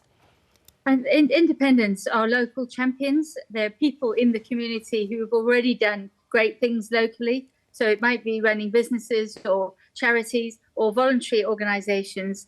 And I think that's why our members get elected. They just want to do more by working through the councils. And, of course, with local government being so important, I know you've talked a lot about the impacts on national government. Yes. But actually, local government is vital. If you look at everything, almost everything outside our front door or inside is either under the control or influence of our local councils. And people need to remember that when they come to vote. You know, this is about who is going to make sure that you get the best possible services from your council locally, and the best possible champions. Right, and I mean, that's voting independent. And do you think that independents do well in the way you've outlined because of disillusionment with some of the big parties and perhaps a failure to deal with local services properly? There's certainly an element of that, absolutely, because that is what makes people look to an alternative to something that they may have voted before. So they are looking for something that's a bit different, and the independents do tend to provide a strong and fresh approach, which means that they are serving what people need and want, and not any other National Party agenda. So a much more genuine and strong representation locally. And that's bringing all those resources that the council spend. And people forget they do have quite a lot of millions necessarily because we're doing so much. And that's why it's important that we make sure that we have independent councillors who are listening to local people and really bringing those resources to focus on the needs of local people. And as you rightly recognise, there's plenty at the moment. Certainly on the doorsteps, I'll give you a few things. We have had the cost of living, but the big thing for us has been access to services. People see difficulty accessing the GP or difficulty getting hospital waiting times. 33, 39 hours is not uncommon. It's just not acceptable. And an ambulance just says, well, they can't make it at all. You know, it's really not good enough because people feel they're paying their taxes the same. They've been continuing on that. And it's really, they got what they thought they were paying for. Well, Marianne, I don't know if you've got time to just stay with us, because I'm going to get some reflections on what you've said from our studio guests here.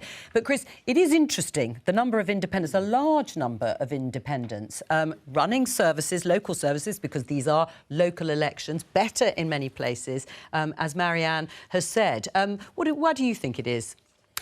Well, I think there's a certain amount of fatigue with politics, Westminster politics generally, and clearly one of the ways that can find expression is by electing independents. Clearly, you know, both political parties have baggage of different kinds that derives from positions on national issues, whatever they may be, and some are positive and some are negative, and that applies to both parties.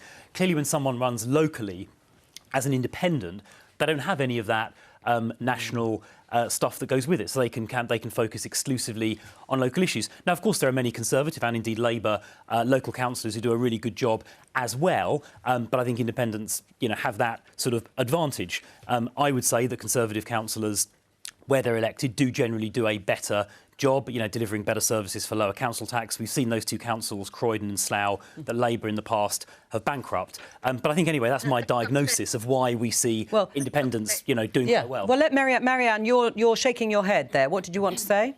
Yeah, no, I think that's quite wrong. We have had some councils which have failed and they've been Conservative run. So I think one of the things that has not helped them is the Conservative principle of encouraging councils to invest with some risk. At one time, we were all encouraged to take more risk with our investments so that we would make money to provide the services ourselves. And that was the policy. So a number of councils, particularly Conservative ones, who were following the instruction, following what they were encouraged to do, has meant that they are now in big trouble because of those investments. I mean, I've been concerned about that. I've been concerned about that for a while. And actually, as a backbencher, I lobbied the then Chancellor Philip Hammond to tighten up the rules around the Public Work Loans Board because some councils were recklessly speculating, and those rules have rightly now been tightened up. They weren't encouraged. They weren't encouraged. But they were wrong to do so, and that's why I personally campaigned against it. All right, well, hang on. No, you did the right thing. We had sessions saying, look, you've got to be less risk averse. OK. Our council didn't do it, but a number did. Well, let me bring in Emily for a response. In terms of, there are two things here, aren't there? You don't have the infrastructure if you're independent. You don't have a party infrastructure. On the other hand, you don't have the party political baggage either to deal with. You can just run services in the best way you see fit. So I spent quite a lot of time during these elections in Teesside, where there are lots of independents. Yes. And I thought it was really interesting talking to people about that because, to be honest, in many ways, they were kind of... Where people had got fed up with the Tories last time, they parked their votes quite often with independents on Teesside. And so there was very little difference in many ways, which is why... They might stay there. Well, the mayor in Middlesbrough has gone from independent to Labour. And we've got this lovely guy called Chris Cook, who's seriously. I've met him, and he's not a show off. He's just a genuine hard-working bloke who's going to make a really good mayor. We've just won back Middlesbrough, and I presume that the reason we have is because of getting rid of a lot of these independents. And as I say, it was quite difficult, and they were supporting the Conservatives quite often. Right. And so where they have been identified with the Conservatives, I think they're not doing well. Well, Marion, a final one from you in response? I think it's absolutely vital that independents are recognised for the fact that they are focusing on the needs of local areas. They're not taking some other part of the agenda and implementing it. And the beauty of focusing on local is that where they are in council, very often they're having an impact that is helping the council do a better job. And actually, in some cases where that is the case, the Conservatives have not had such significant losses because the Conservatives have been helping them the Conservatives have not had the losses because the independents have been helping them to get it right. All right, Marianne Overton, thank you very much for that. We're going to catch up with some of the other results and get some analysis from David Wallace Lockhart at the touchscreen. David. So, Joe, we've been talking a lot about how Labour, the Conservatives and the Lib Dems have got on, but also some good results for the Green Party as well. So let's have a bit of a look at some of them, starting in East Hertfordshire. Now, this is sort of around Bishop Stortford. Conservative since 1999, but not anymore. The Conservatives have lost it. It's gone to no overall control, no party with a majority. And at this point, counting is still going on, but at this point, the Greens look like the biggest party on the council. They won't get a majority on this council. That's out of reach, but very interesting shifts going on there. When we look at what's happened to the Conservative vote here in terms of seats, down 25 since 2019. Complete collapse there. The Greens, the main beneficiaries there, up by 16. Now, a more interesting Green seat to watch, Mid-Suffolk. This is, of course, their great hope going into these local elections where they thought they might be able to get a majority for the first time ever. They've never had a majority on a council. Now, we've seen pictures of the celebrations going on there that suggest the Greens are quite confident about this. Our most recent stats suggest 23 out of 34 seats declared so far. The Greens on 16. They need 18 for a majority, so things looking quite good for them there. And I mean, look at the history of this seat, Conservative going back quite some long time, so that would be some story if the Greens managed to get a majority there. And we can look at how the seats have changed. Quite an easy story to tell. The Conservatives so far down by 6, the Green Party up by 6. But if we go to Darlington in the Tees Valley, you can see how Greens performing well can have a bit of an impact on the Labour Party, because Darlington did used to be a Labour council. They lost overall control of it in 2019. Perhaps would have been hoping going into this set of local elections to get it back, but they've got 25 seats, and that's one short of the 26 seats they needed to get a majority. If we look at the changes, it tells us a bit of a story. Labour are up by 5, the Conservative votes down by 8, but the Greens have also gone up by 5. So the Green Party there perhaps denying Labour the hope to get that majority. Perhaps the two parties now having to work together in Darlington. And compare that to another result we've heard about in Bracknell Forest in the home counties, where it does look like on the ground there was an alliance going on between Labour, the Lib Dems and the Green Party that's meant that council has gone from Conservative to Labour, through the Greens perhaps giving Labour a slightly easier run there. Not, however, in Darlington, where the Greens have had quite a good result alongside Labour, but leaving no party with overall control. If you want to find out what's happening locally in your area with regards to these local elections, you can go on the BBC News website, you can put in your postcode, you'll get the latest of on local elections where you are, but still more results coming in now, and still plenty of councils to keep watching. David Wallace Lockhart, thank you very much for bringing us up to date there. And since we've been talking and you were giving us some of the detail and analysis on the performance of the Greens, we can talk to their co-leader, Adrian Ramsey. Adrian, can you hear me? But we can't hear you at the moment, although I can see you can obviously hear me. I might just hold for a moment.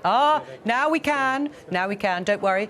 We'll try you again. Hello, Adrian. It looks as if you have got a majority in Mid-Suffolk. I think that's what you are certainly hearing. Well, congratulations. That is the first time you will have a majority on the council, because as we were talking about before, in Brighton and Hove, you've run a sort of minority administration. What are you going to do with it in Mid-Suffolk? Well, we're delighted that residents of Mid-Suffolk have put their trust in Greens, as they've been doing over the last 20 years. We've seen increases in the number of Green councillors in election after election, people putting their confidence in the Green Party because they want Green councillors who work hard for their community and also who are going to make a real difference to them on issues such as housing and planning. The things that have been coming up on the doorstep have been around protecting the local environment, around ensuring that the homes that are being built are affordable to local people. So within as much of the powers that councils have, we want to see more social housing built to a high environmental standard as well, so it's affordable for people, and making sure that developers are pushed into investing in the infrastructure that you need, so we're building communities as well as Right, but homes. how are you going to do that, Adrian? Well, how do you do that? Because that is easier said than done when it comes to developers and forcing them, or at least coercing them, into actually building and developing homes that are not just affordable in a broad sense, that real people can actually afford to live in.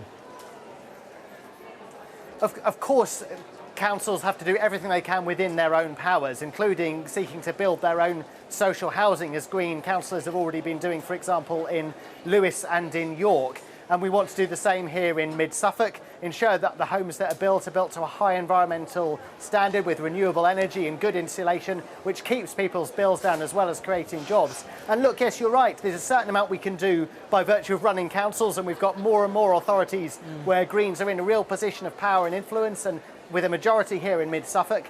But there's also more that needs to be done at a national level. But you've only got one MP. Campaigning to get more.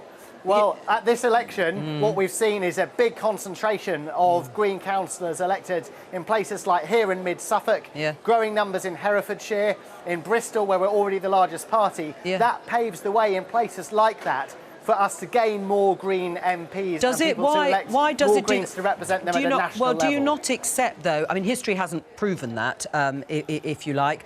It's still Caroline Lucas on her own in the House of Commons. And actually, people might have decided this time that they'd like you to run their services. But when it comes to a national level, if, as other Green activists have said, you want to get the Tories out, you vote Lib Dem, don't you, in those areas? You don't vote Green.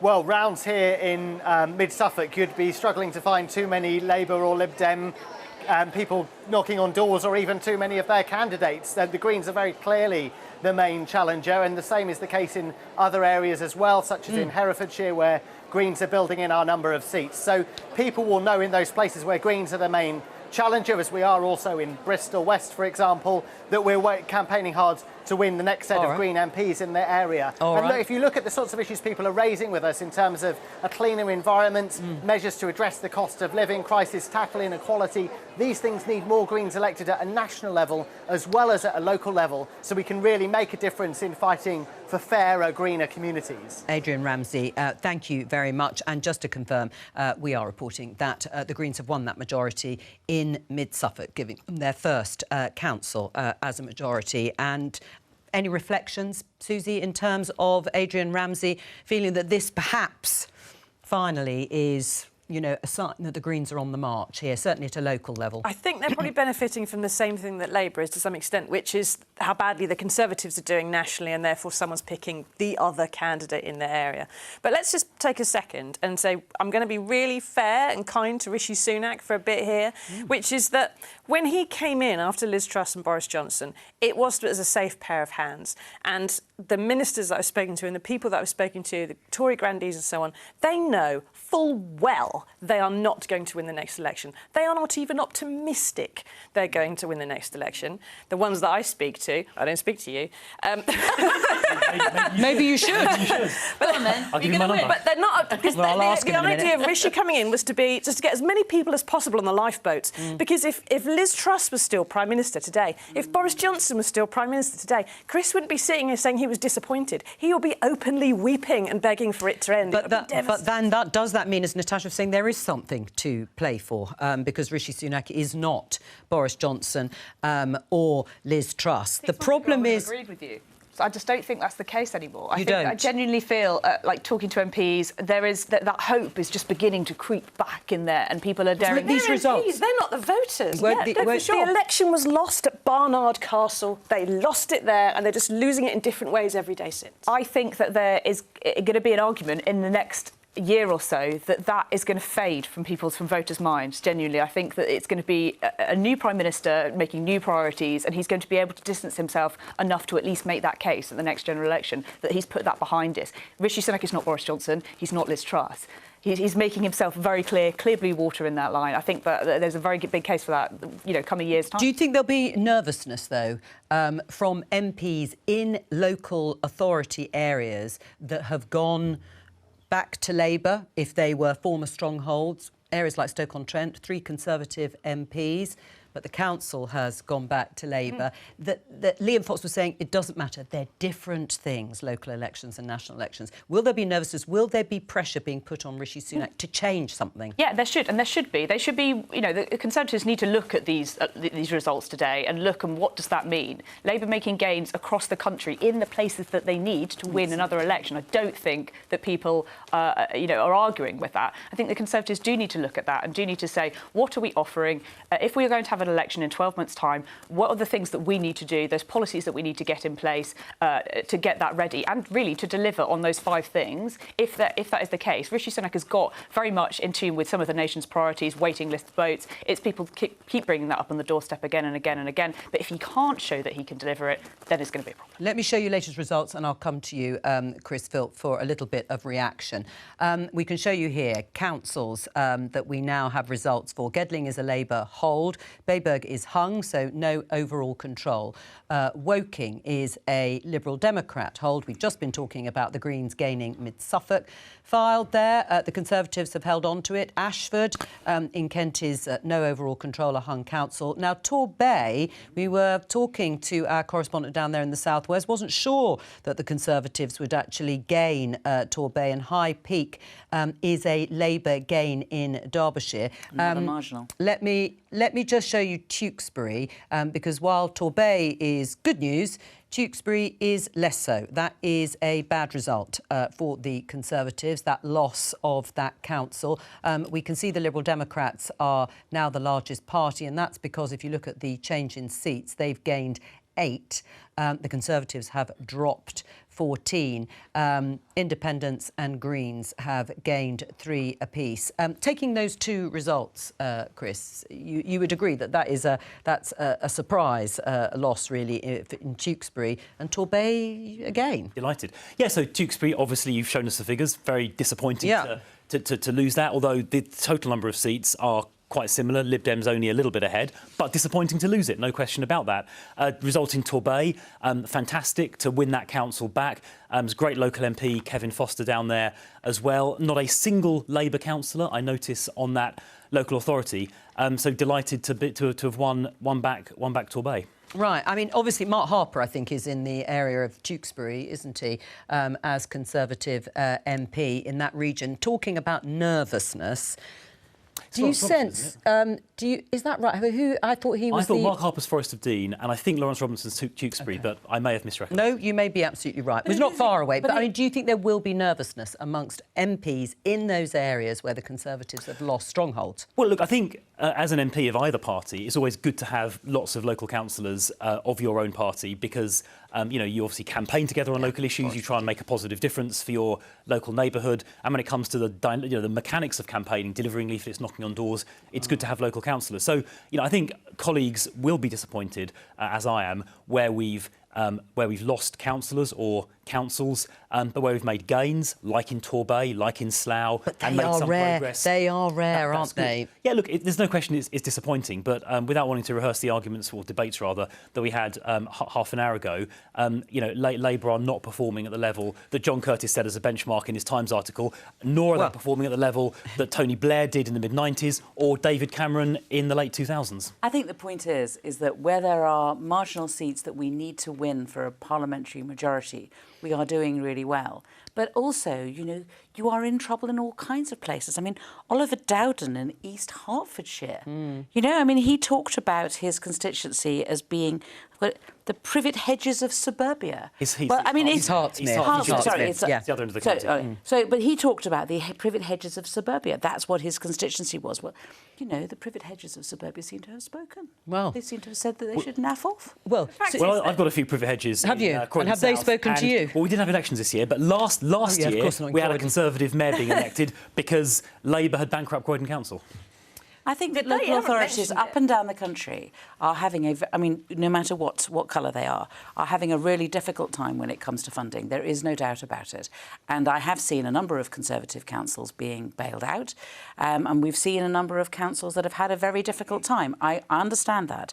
Everyone knows that councils are having a very difficult time, and to be honest, the people who've been good enough to put themselves forward to represent their communities, whoever they are certainly putting themselves forward to represent their communities in very, very difficult times because they're getting very little support from this government. Well, let's go from the privet hedges of suburbia to our studio not very far away and talk to Professor Sir John Curtice for the fun that he has promised us with the House of Commons projection, which we can show you. We talked about it earlier, and this is actually sort of calculated from the swing in local level and working out what a result a similar swing at parliamentary level would bring, unless John Curtice wants to correct me. But we've got the figures here. You need 326 for a majority in the House of Commons. Labour, by this calculation, are short. They're on 312. The Conservatives on 226, Liberal Democrats on 40 and others on 72. So explain to us how these figures have been reached, John. Well, this is very simply done on the basis of comparing the numbers in our projected national share that we unveiled just over half an hour ago comparing them with what the party's got in December 2019, and basically saying, well, you know, the Labour Party, if the party is up by 3 points, then we assume that that party's vote is up by 3 points over. It's very simple. It is, you know, the honest truth is that after a very long night and a very long day, we just thought it might be interesting to imagine a different world, a world in which people voted in general elections in the way that they do in local elections. And in a sense, this is all partly about just reminding people how different the two worlds are. So just to be absolutely clear, we are not putting this up trying in any way to contradict or indeed to confirm Labour's claim to be doing well enough on the basis of these results that they've got a chance of winning a general election. Because in the end, you know, the truth is we can't give a definitive answer to that question because people don't vote in local elections in the same way as they do in a general election. But it gives you an indication of, you know, as it were, what the implications might be if Westminster were to be voted for in this way. Well, the point is, even using these numbers, Labour nearly there to 326, even though they're only at 35% of the vote, but not quite. No. And that in this parallel world, they might have to talk to the Liberal Democrats in order to sustain a minority administration. But certainly, Mr. Sunak will be out on his ear. Right.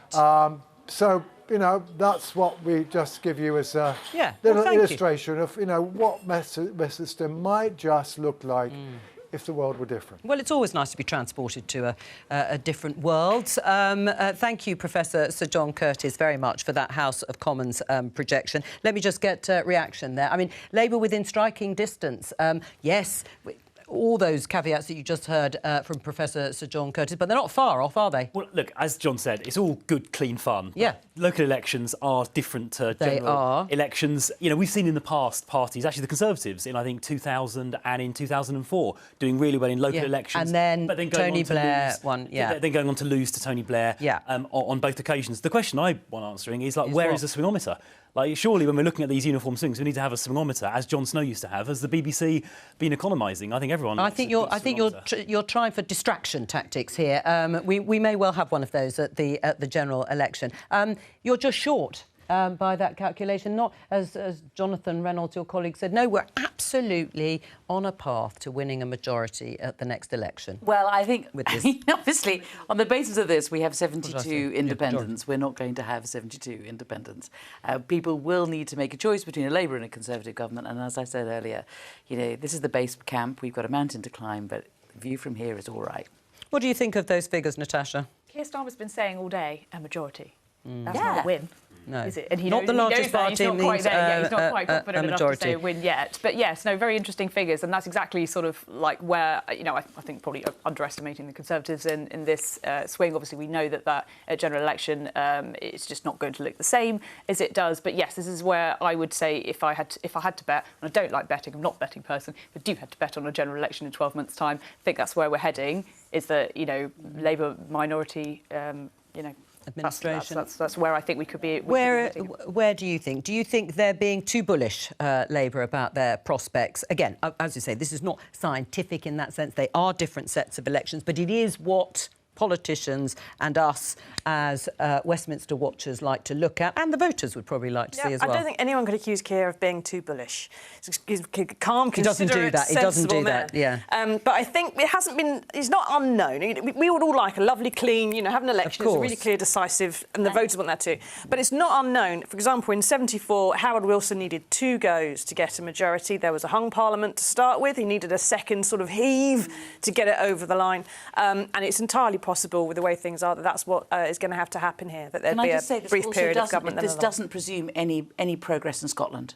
Right, well, and of course that is unknown. That is unknown. I think actually the projected national share would be taking into account everywhere, but it is different because, well, we all know what's been happening. I'd be worried if I was a Lib Dem, because in this situation, if Labour isn't quite there yet and the Tories are doing so badly, why aren't the Lib Dems in Nick Clegg territory? They're just not, are they? Well, We'll have to wait and see, of course, what happens over the next 18 months. In the meantime, sticking with the elections that have actually happened overnight, we can show you some pictures, I think, from Wealdon in East Sussex. This is Conservatives. The Conservatives had a majority there. Counting is still going on. And as you can see, a lot of councils still yet to declare, even though we've had an awful lot of results that have come tumbling in. And again, it's being reported in Wealdon that the Greens, who currently have 4 seats, have gained 7, taking them to 11. So progress for them yet again. I just want to show you the East Hertfordshire result. Emily was talking about it, although, yes, Oliver Dowden is in Hertsmere, but it's not a million miles away. But anyway, East Hertfordshire, Conservatives have lost that. That, again, a big loss in a sort of heartland area for the Conservatives. The Greens are on 19 seats as the biggest party there. You've won Dover. We've won Dover. Have you? Right. Well, I love it when the people on the panel are announcing the results themselves. We'll come back to that in just a moment. I'll just finish East Hertfordshire. Conservative loss there. The Greens have gained 18 seats. The Conservatives have lost 27. You can see there and wonder whether there was some sort of alliance there, the Liberal Democrats and the Labour Party, because it's definitely all gone to the Greens. And Mid-Devon, different part of the world. In the southwest, it used to be very much a Liberal Democrat heartland. The Brexit EU referendum changed all that quite dramatically, but the Liberal Democrats, 33 seats. They've gained that from a hung council where it was no overall control. They must have taken a lot of seats, I think, off the Conservatives. If we can have a look, 21 seats the Liberal Democrats have gained from the Conservatives, who've dropped 13, and independents there have also dropped. They'll be obviously delighted about the gain of Mid-Devon. It's just gone 4 o'clock, so it must be time for the latest news with Luqueza Barak. Luqueza. Joe, thank you very much indeed. The Conservatives have suffered significant council losses in local election results, losing more than 25 so far. Meanwhile, Labour has taken control of a number of councils, including Swindon, Blackpool, Plymouth, Stoke-on-Trent, Medway and East Staffordshire. In the past hour, the BBC has projected that based on today's results, if all of Britain had voted yesterday, Labour would have a 9-point lead over the Conservatives, making it the largest lead the party have recorded on our measure since losing power in 2010. Our political correspondent, Ian Watson, has more. Friends, it's great to have Keir on the pier. The Labour leader claimed it was the Conservatives who were all at sea. 20 years of Tory rule in Medway and Kent ended overnight, and Sir Keir Starmer claimed his party was cruising to victory nationally. Make no mistake, we are on course for a Labour majority at the next general election. He says he's changed Labour, and its electoral rebirth is based not just on the number of seats won, but the geographical spread. Labour took control of Plymouth and Swindon in the south. It regained its traditional territory of Stoke in the West Midlands and won control of Blackpool in northwest England. Going down here. But there's a further concern for the Conservatives. The Lib Dems are doing well in areas Labour can't reach. With a general election drawing closer, their crowning glory was taking Windsor and Maidenhead from the Tories. 3, 2, 1. We knew we were going to do quite well, but I'll be frank with you, we didn't realise we'd do quite as well as we've done. The Liberal Democrats have shown that we can now beat the Conservatives, and we're actually coming back in our traditional heartlands too. And the Greens have taken majority control of a council for the first time, unseating the Conservatives in mid-Suffolk. They made significant gains in Folkestone and East Hertfordshire, also at the Tories' expense. Amid a cost of living crisis, Conservative staffers were probably grateful for this food delivery. Rishi Sunak promised to deliver policy promises too. What people want us to do is focus on their priorities. Halving inflation, growing the economy, reducing debt, cutting waiting lists and stopping the boats. Those are the country's priorities. The BBC's projected national share of the vote is an estimate of how the parties would have performed if the whole country had voted. It puts Labour 9 points ahead of the Conservatives, a bigger gap in any local election since the party lost power nationally in 2010. Even before the final results have been declared, the parties have been indulging in their own version of a post-match analysis. The Conservatives have been pointing out areas where their opponents have been doing less well, while Labour has been arguing it now has enough political momentum to take it to a general election victory. But in truth, it's difficult to be that definitive. Yes, Labour have made significant seat gains as compared with what was a poor performance by them in 2019, as well as the poor performance by the Conservatives.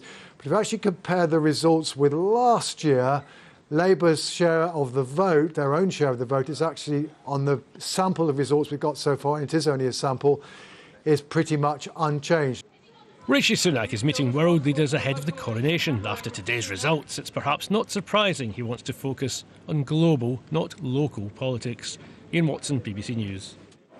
The Electoral Commission, the body which regulates elections, has said that some people were unable to vote yesterday because they didn't have photo ID. Campaigners say the new voter identity rules had brought about a dark day for democracy. The requirement was introduced as part of the Elections Act 2022 and stipulates that voters in England, Wales and Scotland provide photo ID before casting their ballot. The system has been in place in Northern Ireland since 2007. Well, ahead of his coronation, King Charles has been meeting well-wishers in central London. The King spent around half an hour talking to the crowds gathered on the Mall and was joined by the Prince and Princess of Wales. Tomorrow's ceremony will be the first coronation of a British monarch in 70 years.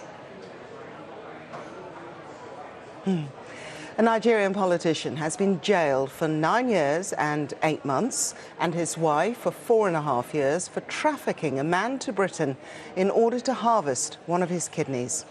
60-year-old Ike Ekweremadu and his wife Beatrice, aged 56, plan to give the organ to their daughter who has kidney failure. The victim, a 21-year-old street trader from Lagos, was offered $8,000 and promised a better life in Britain. The World Health Organization has declared that COVID-19 is no longer a global health emergency. Its Director General said countries could now transition from emergency mode to managing the threat. He warned that the pandemic had turned the world upside down, causing nearly 7 million confirmed deaths, but adding that the true figure was likely to be 3 times higher. And let's just remind you concerning those local elections that you can find out how you did in your area. All you need to do is head to the BBC News website and type in your postcode. And that is the BBC News summary. Joe, it's back to you. Thank you, Luqueza. Or you can watch the programme. I'm here with my guests until 4:30, and there's still lots of things to talk about and results coming in because there are still a significant number of councils to fully declare. I just want to catch up with David Wallace Lockhart, who is at the touchscreen, and I think might be able to not only give us the state of the parties as we currently stand, which is always useful, of course, at this point, but also a little bit about some of the tactical voting that may or may not have happened. David. We can do that, Joe. So first of all, to start with the state of the parties, of course, the changes in councillor numbers are being compared to the 2019 local elections. Labour up by almost 270 now. The Conservatives have lost over 500 councillors. The Lib Dems up by 188. And the Greens as well, having some good results in the past couple of hours. They're up by over 110. And let's have a look for what this means in terms of councils changing hands. Labour have gained 10. The Conservatives have lost over 25 councils. The Lib Dems up by 5. And of course, that Green majority in Mid-Suffolk, their first ever majority, means that they are up by 1. But you mentioned the idea of tactical voting. It does appear that quite a lot of that has gone on. And let's go to East Staffordshire for one of those examples. It had been Conservative since 2003. That's gone from Conservative to now being a Labour majority council. 19 seats needed for the majority, Labour getting in there with 21. And let's have a look at how the votes changed from the last time round. Well, it does look like Labour got quite a good run at this seat. They made gains of 11 councillors, the Conservatives losing 8, the Independents going down, the Lib Dems going down, the Greens staying at 0. So this does seem to be an area perhaps where voters have backed the Labour Party in order to take that council away from the Conservatives. But there's also examples of areas where that didn't happen. So if we go to Darlington, Tees Valley Council, this was a Labour loss to no overall control, to no majority in 2019. Would have been the kind of council Labour would have had half an eye on trying to get back, but they've fallen 1 seat short, just getting 25 when 26 was needed. The Conservatives on 14. And if we look at the changes in seats for the parties here, Labour went up by 5, when the Conservatives lost 8 seats, but the Greens also went up by 5. So obviously, if some Green voters had instead voted Labour, you could have seen Labour get a majority on that council, but it appears no such local agreements happening there, and therefore the council, no overall control, no one with a majority, it stays hung. And I think we'll have a quick look at Dover as well, since that was a key Labour target that's come in within the last 20 minutes or so. Conservative since 2007. It was a straight Conservative Labour battle. It was a real key council to watch for today's results, and Labour getting 10 seats, the Conservatives getting 9 there, and our system's not actually quite updated yet, but we are hearing that the Labour Party is saying they have won a majority there. That would obviously be a big council area for them to get. Once again, let's look at the Brexit vote. 62% leave, and that's a story we've seen today. Labour doing well in areas that voted for Brexit. Perhaps they're managing to move on from that, because we do know voters in Brexit voting areas had turned against Labour a bit in recent years. And of course, if you want to know what's going on in your area, you can go to the BBC News website, you can put in your postcode, and if there's local elections happening where you are, you can get the latest, you can see who's come out on top in your local council. And of course, we'll be bringing you results for some time yet, because counting is still going on. Councils are still being declared.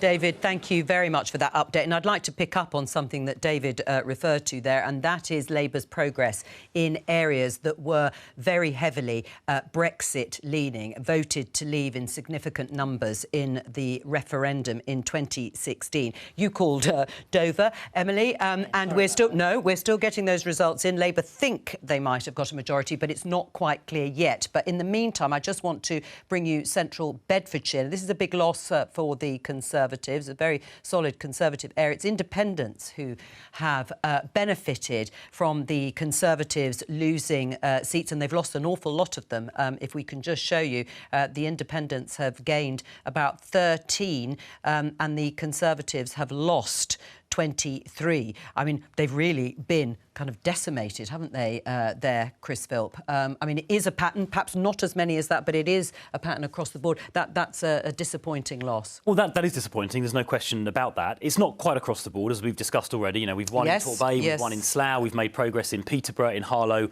and elsewhere. So it's not across the board. No, but across the board in councils where you've lost, there can be quite big losses there. But it's disappointing. It's interesting here in the Mid-Bedfordshire result you put on the screen that it's the independents who have picked that up. It's not, interestingly, not the Labour Party. So the people in that particular district, you know, weren't turning to the Labour Party. But look, I think as we discussed with John Curtice, you know, you can't really extrapolate across from these local elections into a general election. And I think we had the discussion earlier. I think when it comes to that general election in a year and a half's time, what we need to do, what the Conservatives need to do, is demonstrate we've delivered on those 5 key pledges: the halving inflation, growing the economy, and it will be in the delivery. That's right. And I think as we were discussing, it is an open election if we can deliver on those things. And Rishi Sunak, I mean, one thing you can say about him is he is relentlessly focused on getting things done. He is into the details. He is personally taking charge of those critical areas. And when it comes to that election, probably we don't know for sure when it is, but probably in the autumn of 2024, I think the voters will vote on the basis of delivery, and I'm confident he will do that. Right, I mean, let's the Brexit issue, because we can see in a lot of the results when they go up on the screen, when David Wallace Lockhart is showing them on his touch screen, Labour is making progress in areas that were heavily leave areas. And you will probably argue that you've neutralised that issue to some extent. But I have asked other of your Labour colleagues whether actually, in the end, you should be embracing the EU a little bit more and Europe a little bit more, because seemingly it's not the salient issue, Brexit, as it was. Well, we've left. So what's important now is that we have a good relationship with Europe, because they're our biggest trading partner, and we have to bear that in mind, particularly since it's really important that our economy grows, and it will grow on the basis of good trading links. And so, yeah, we've got to make sure that we have as smooth a relationship as possible with the European Union. But we've left, and that's it. I mean, do you think, Natasha, that this is harming the Conservatives as well? You know, the stunning majority that Boris Johnson managed to secure in 2019, it was a uniquely Brexit related sort of election. Yes, Jeremy Corbyn was leader of the Labour Party too, but that's diminished now. It's changed the political landscape, hasn't it? We're now seeing the undoing of all of that. Let's just look back to where we were in 2019 and the Conservatives hitting, historic record lows at those local elections, and then going on to, I think, get the worst share of the European elections. Yes. And, that was a time, of peak Brexit wars, chaos in the Conservative Party, and really, it showed in the polls, because UKIP were taking that vote, and we're now seeing from the results today, looking at Dover, looking at some of those other Brexity constituencies, Dover 62% voting to leave, that vote going back to Labour. What does that mean? Does it mean that Keir Starmer has got those Brexit voters back, or is there a little bit more to it? Obviously, Dover, one of those areas affected very much by small boats. I'm sure that's obviously had an impact locally. People wanting to see the Conservatives take action on those small boats, not quite seeing that might be a little bit of a punishment for the Conservatives not sort of cracking down on those numbers. But yes, it's obviously good news, positive green shoots for Keir Starmer. But obviously, is that because, the message has changed so much from the Corbyn years? Well, just before UKIP councillors left. I think that's it. Well, there are a few. The swing going back from there are. I think there are a few, but not very many. Leicester Mayor, as just to remind viewers, there have been mayoral elections in 4 places. Labour have taken Middlesbrough from an independent. They've held, which was expected, held the mayoralty in Leicester, but with a much reduced majority. Now, there's been a row in Leicester amongst the Labour group there on the council as to whether or not it was worth having a mayor. Well, he's still here, Peter Salisbury, and he's won. Where were you on this? I mean, yes, you've held it, but it is a much reduced majority, and the row obviously damaged his standing in this particular election. We can see. I'll be honest with you. I'm not an expert on Leicester politics, which are. It's complicated. And there are a number of different factors in relation to Leicester politics as well. And there's lots of community politics going on too, and I just don't know. Fair enough. Well, no, if you don't, let's go back to Keir Starmer and those Brexit areas. One of the big discussions this afternoon has been whether or not these set of local elections are more about dissatisfaction with the Conservatives than it is about a love for Keir Starmer and a compelling vision. Yeah, well, it's often been said that people don't vote for someone, they vote against the other guy quite often, and that's not unusual. But with Brexit, that vote in 2016 was by people who felt they had been left behind and were mistreated, and they voted to be noticed more than anything else. They voted for pretty much the same thing again in 2019 because of all those Brexit rows and the way Parliament dragged things out and everything else. The vote for Boris was effectively a second vote for Brexit. And then the situation we're in now, and whether we want to blame that on the pandemic or Ukraine or the cost of Brexit and the loss of GDP or anything else, those same people are still left behind. They haven't been noticed any more clearly by Boris Johnson or Liz Truss or Keir Starmer to some extent or Rishi Sunak. They're still there, and so they're still trying to give the politicians the bloody nose that, it's the voters' job to do. Is that what's unfolding here, Chris? Well, I certainly agree that there were a huge number of people who did feel ignored, did feel left behind, and that is one of the reasons why they voted as they did in the past. I mean, I don't accept that that is continuing in the way that it did quite before. So, I mean, talking, for example, to the Conservative MPs in Stoke-on-Trent, for example, they've got a lot of extra money into that city over the last 4 or 5 years. What did Dover get? And it's beginning to be seen visibly on the ground, because these things, as you know, with public projects, it takes quite a long. The lead time between making a decision, allocating the money,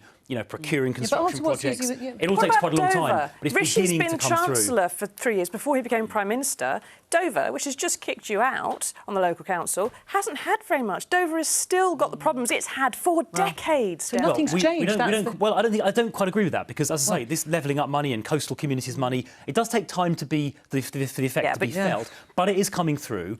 And look, as you said yourself, I mean, Dover, there is this. I mean, it looks like it's 10-9, but we don't quite know yet.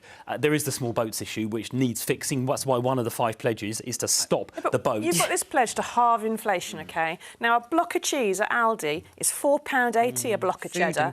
Now, right, you could halve inflation if you like, but that block of cheese next year is going to be more if you meet that pledge. It's not going to go back to the £2.50 it was a couple of years ago. And that's what matters in Dover. It might not matter to people who are on £100,000 a year. It matters on those because they're having much thinner cheese sandwiches, and you're not putting more cheese in their sandwich. Of course it matters. I mean, across Europe, food inflation is running at between 15 and 20%, which is terrible. One of the things we're doing is increasing the minimum wage. We just increased it enormously by around about 10%, precisely Dover to help. doesn't have very many jobs. There's no point increasing the minimum wage in Dover. Well, I mean, there are quite a few people in Dover on minimum wage jobs, and we've just increased it by an enormous amount because, you're right, food inflation, which is a pan-European phenomena, is hurting people on lower incomes, hence the big increase in the minimum wage. All right, I'm going to just and the check increase in benefits. I mean, benefits have just gone up by 10%. But the big question, as we know, at any election is, do you feel poorer? Do you feel worse off than you did the last time you were at a general election? And that will be the salient point. Let's check in with the BBC's South political editor, Peter Henley. Peter, tell us what's going on in your region. Complete destruction of a local political party. This is the BCP Council, which was newly formed in 2019, one of the 10 largest councils in the country, and it was recently run by the Conservatives, and we've been watching each seat declared. We've had about half of the 76 seats, and stubbornly, the number of Conservatives elected has not gone beyond 4. There's a possibility it could get to 6 if the leader holds his seat, well, the former leader now. Most of those have gone to Liberal Democrats, but also Greens. Labour have their first councillors elected in Poole in Dorset for 21 years. It's partly because that local Conservative administration became quite unpopular, even the national government telling them some of the financial arrangements they were working on were considered dodgy deals and they had to stop them.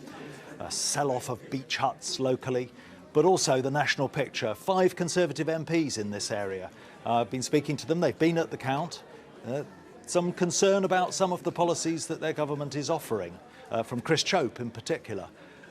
But they're saying, yes, they accept that national policies, but also an unpopular local administration have led to, from 76 seats, so far, just 4 Conservatives elected. Gosh, I mean, that is quite something, isn't it? I mean, we're talking about Bournemouth, Christchurch and Poole, this authority, Peter. I mean, you say it is about national politics too, but what's been the reaction from Conservative politicians there?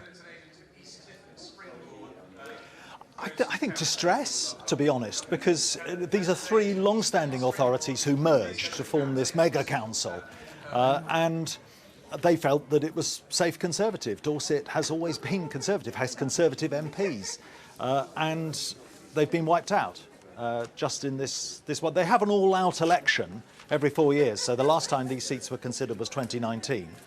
And this council did start off with an alliance of opposition, and the Conservatives won it back. But, yes, as a result, all those long-standing Conservative MPs from 3 different authorities have lost their seats. Well, today. Peter Henley, with that very dramatic result so far in terms of the what looks like the decimation there of Conservatives in that part of the country. And, I mean, Chris Philp, there's not much to say, is there? I mean, a new authority, they've only got 4 councillors, the Conservatives there, in a heartland, Conservative heartland, always has been. Well, 4 so far. He said they've only counted about half the seats, so let's just wait and see how it unfolds. And it sounded like there was some unusual local issues. I've never heard beach hut sales mentioned before in the context of an election result, so it sounds like there were some peculiarities down in Bournemouth and Poole and Christchurch on the ground. But look, on the face of it, yes, that looks like a disappointing result. Another one, I'm afraid, to have a look at. Here's Airwash in Derbyshire. This was a target for the Labour Party, one of those areas that Emily Sir Keir Starmer definitely wanted to see progress. Well, it's flipped from Conservatives to Labour. A strong performance there. Still 3 seats to declare, but Labour have 25 seats. Conservatives have 16, and we can see how the seats have changed hands. And this has been the pattern, really, of the afternoon in most places. Not all, of course, as Chris Philp has been saying, but in many places. Labour have gained 7 seats and the Conservatives have lost 9. This is the sort of thing that you needed to see from the figures that we've seen in terms of looking how this... on Airwash. I mean, if the Airwash was we would definitely get a Labour majority on that. If you look at the swing there, that's fantastic, and that's in a target seat in a target area. You know, that's what we're looking. That's what we're looking to do to win the next general. Well, of course, it was what you need to do if you want to be in striking distance of the next election. Your final comments, because we've only got a few minutes left on this programme. It's been a terrible night and day so far for the Conservatives. It doesn't look as if there's going to be any direct threat to Rishi Sunak. There'll be whispers and murmurings and so on and so forth. What would you change? If you could change one thing, if you were sitting round the table with Rishi Sunak, what would you do? Well, I think it's very simple. He set out in, I think it was January, those 5 priorities: halving inflation, reducing debt, growing the economy, cutting the waiting list and stopping the boats. And the critical thing we have to do, the single thing we have to do over the next 18 or so months is make sure those pledges get delivered, because that is what the public want to see. And I think if we do deliver those, and I'm confident that we will, I'm confident Rishi is the right Prime Minister to do that, I think the public will recognise and reward that come the next general election. What's clear is that Labour haven't made the breakthrough they were hoping for, that Keir Starmer claimed. He talked about I'll get that from Emily. I will get that from Emily. With a Labour majority. It's still 18 months till a general election. Let's say Chris is right and it is next autumn. A lot can change.